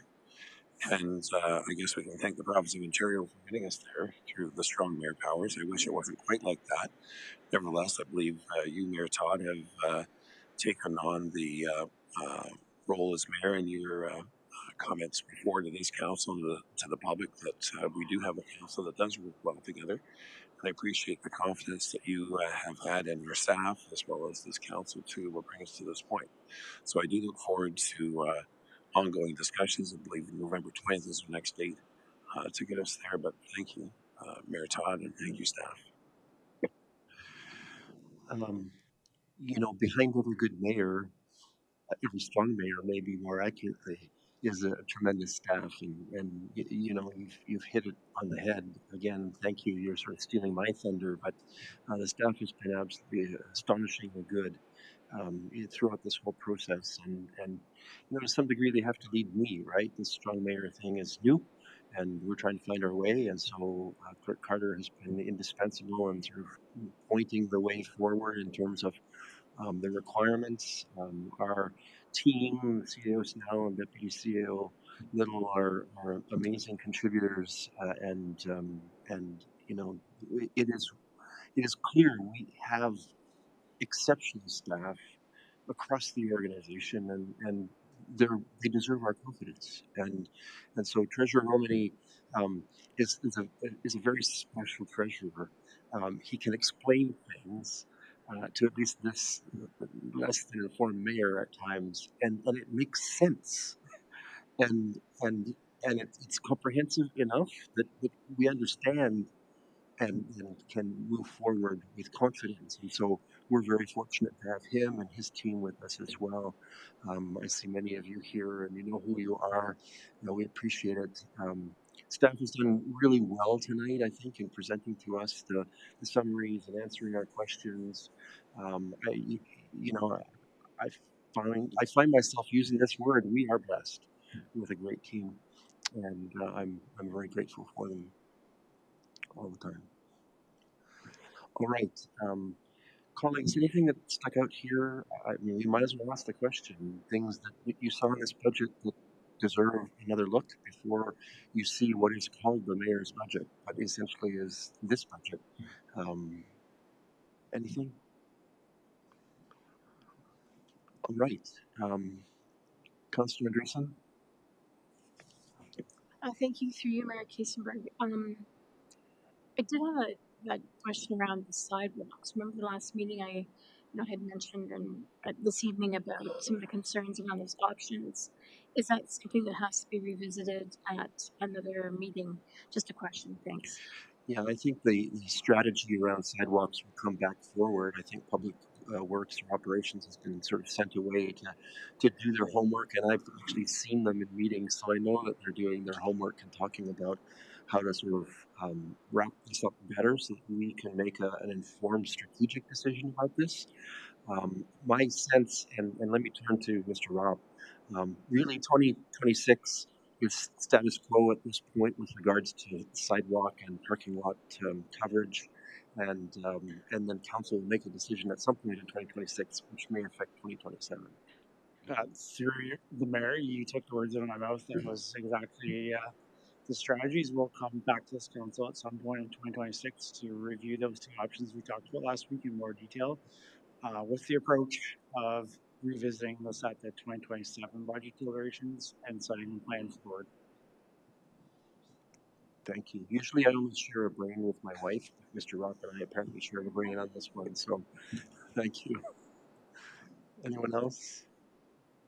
All right, well, colleagues, we do have a resolution related to where we stand at the end of this meeting or nearing the end of this meeting as follows. That the Council of the Municipality of North Perth endorses the staff proposed 2026 business plan and consolidated budget as presented, and further that in accordance with the Strong Mayor Framework, Council approves that the legislative timelines for the Mayor's budget process be reduced as follows. Council amendment period 12 days, Mayor veto period 1 day, Council veto override period 13 days. All of those were explained by the clerk. Can I call for a mover on this? Councillor Blazek, thank you. Seconded by Councillor Richardson, thank you. Any discussion or debate on this? Seeing none, let's have that vote.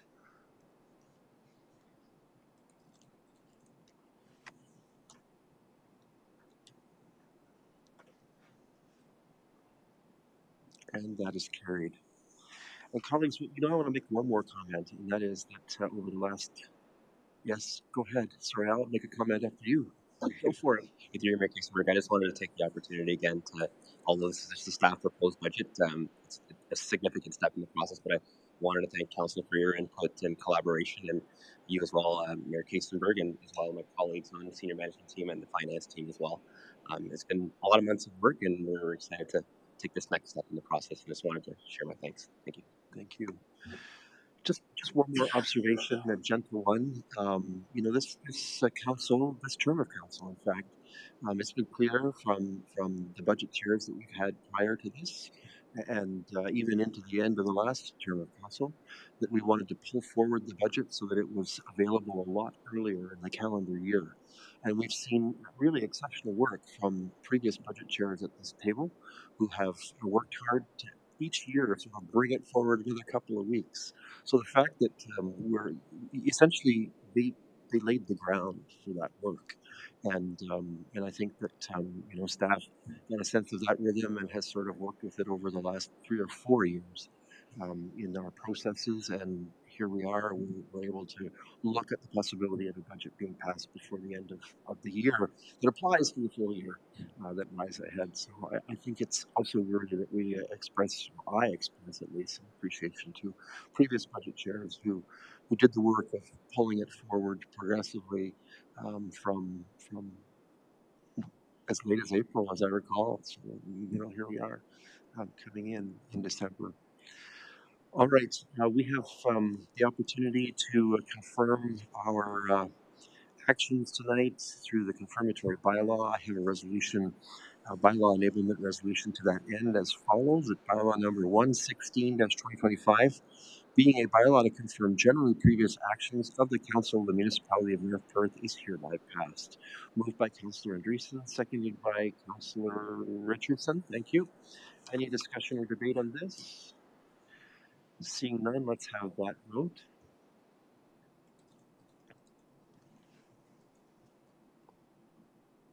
And that is carried. Thank you. And that brings us to the magic moment, colleagues.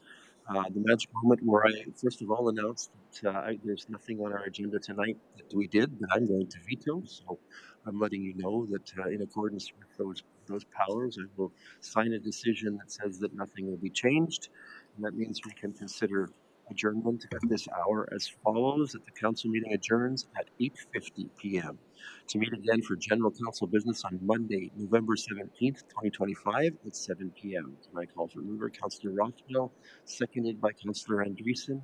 It's not debatable. Let's have that vote.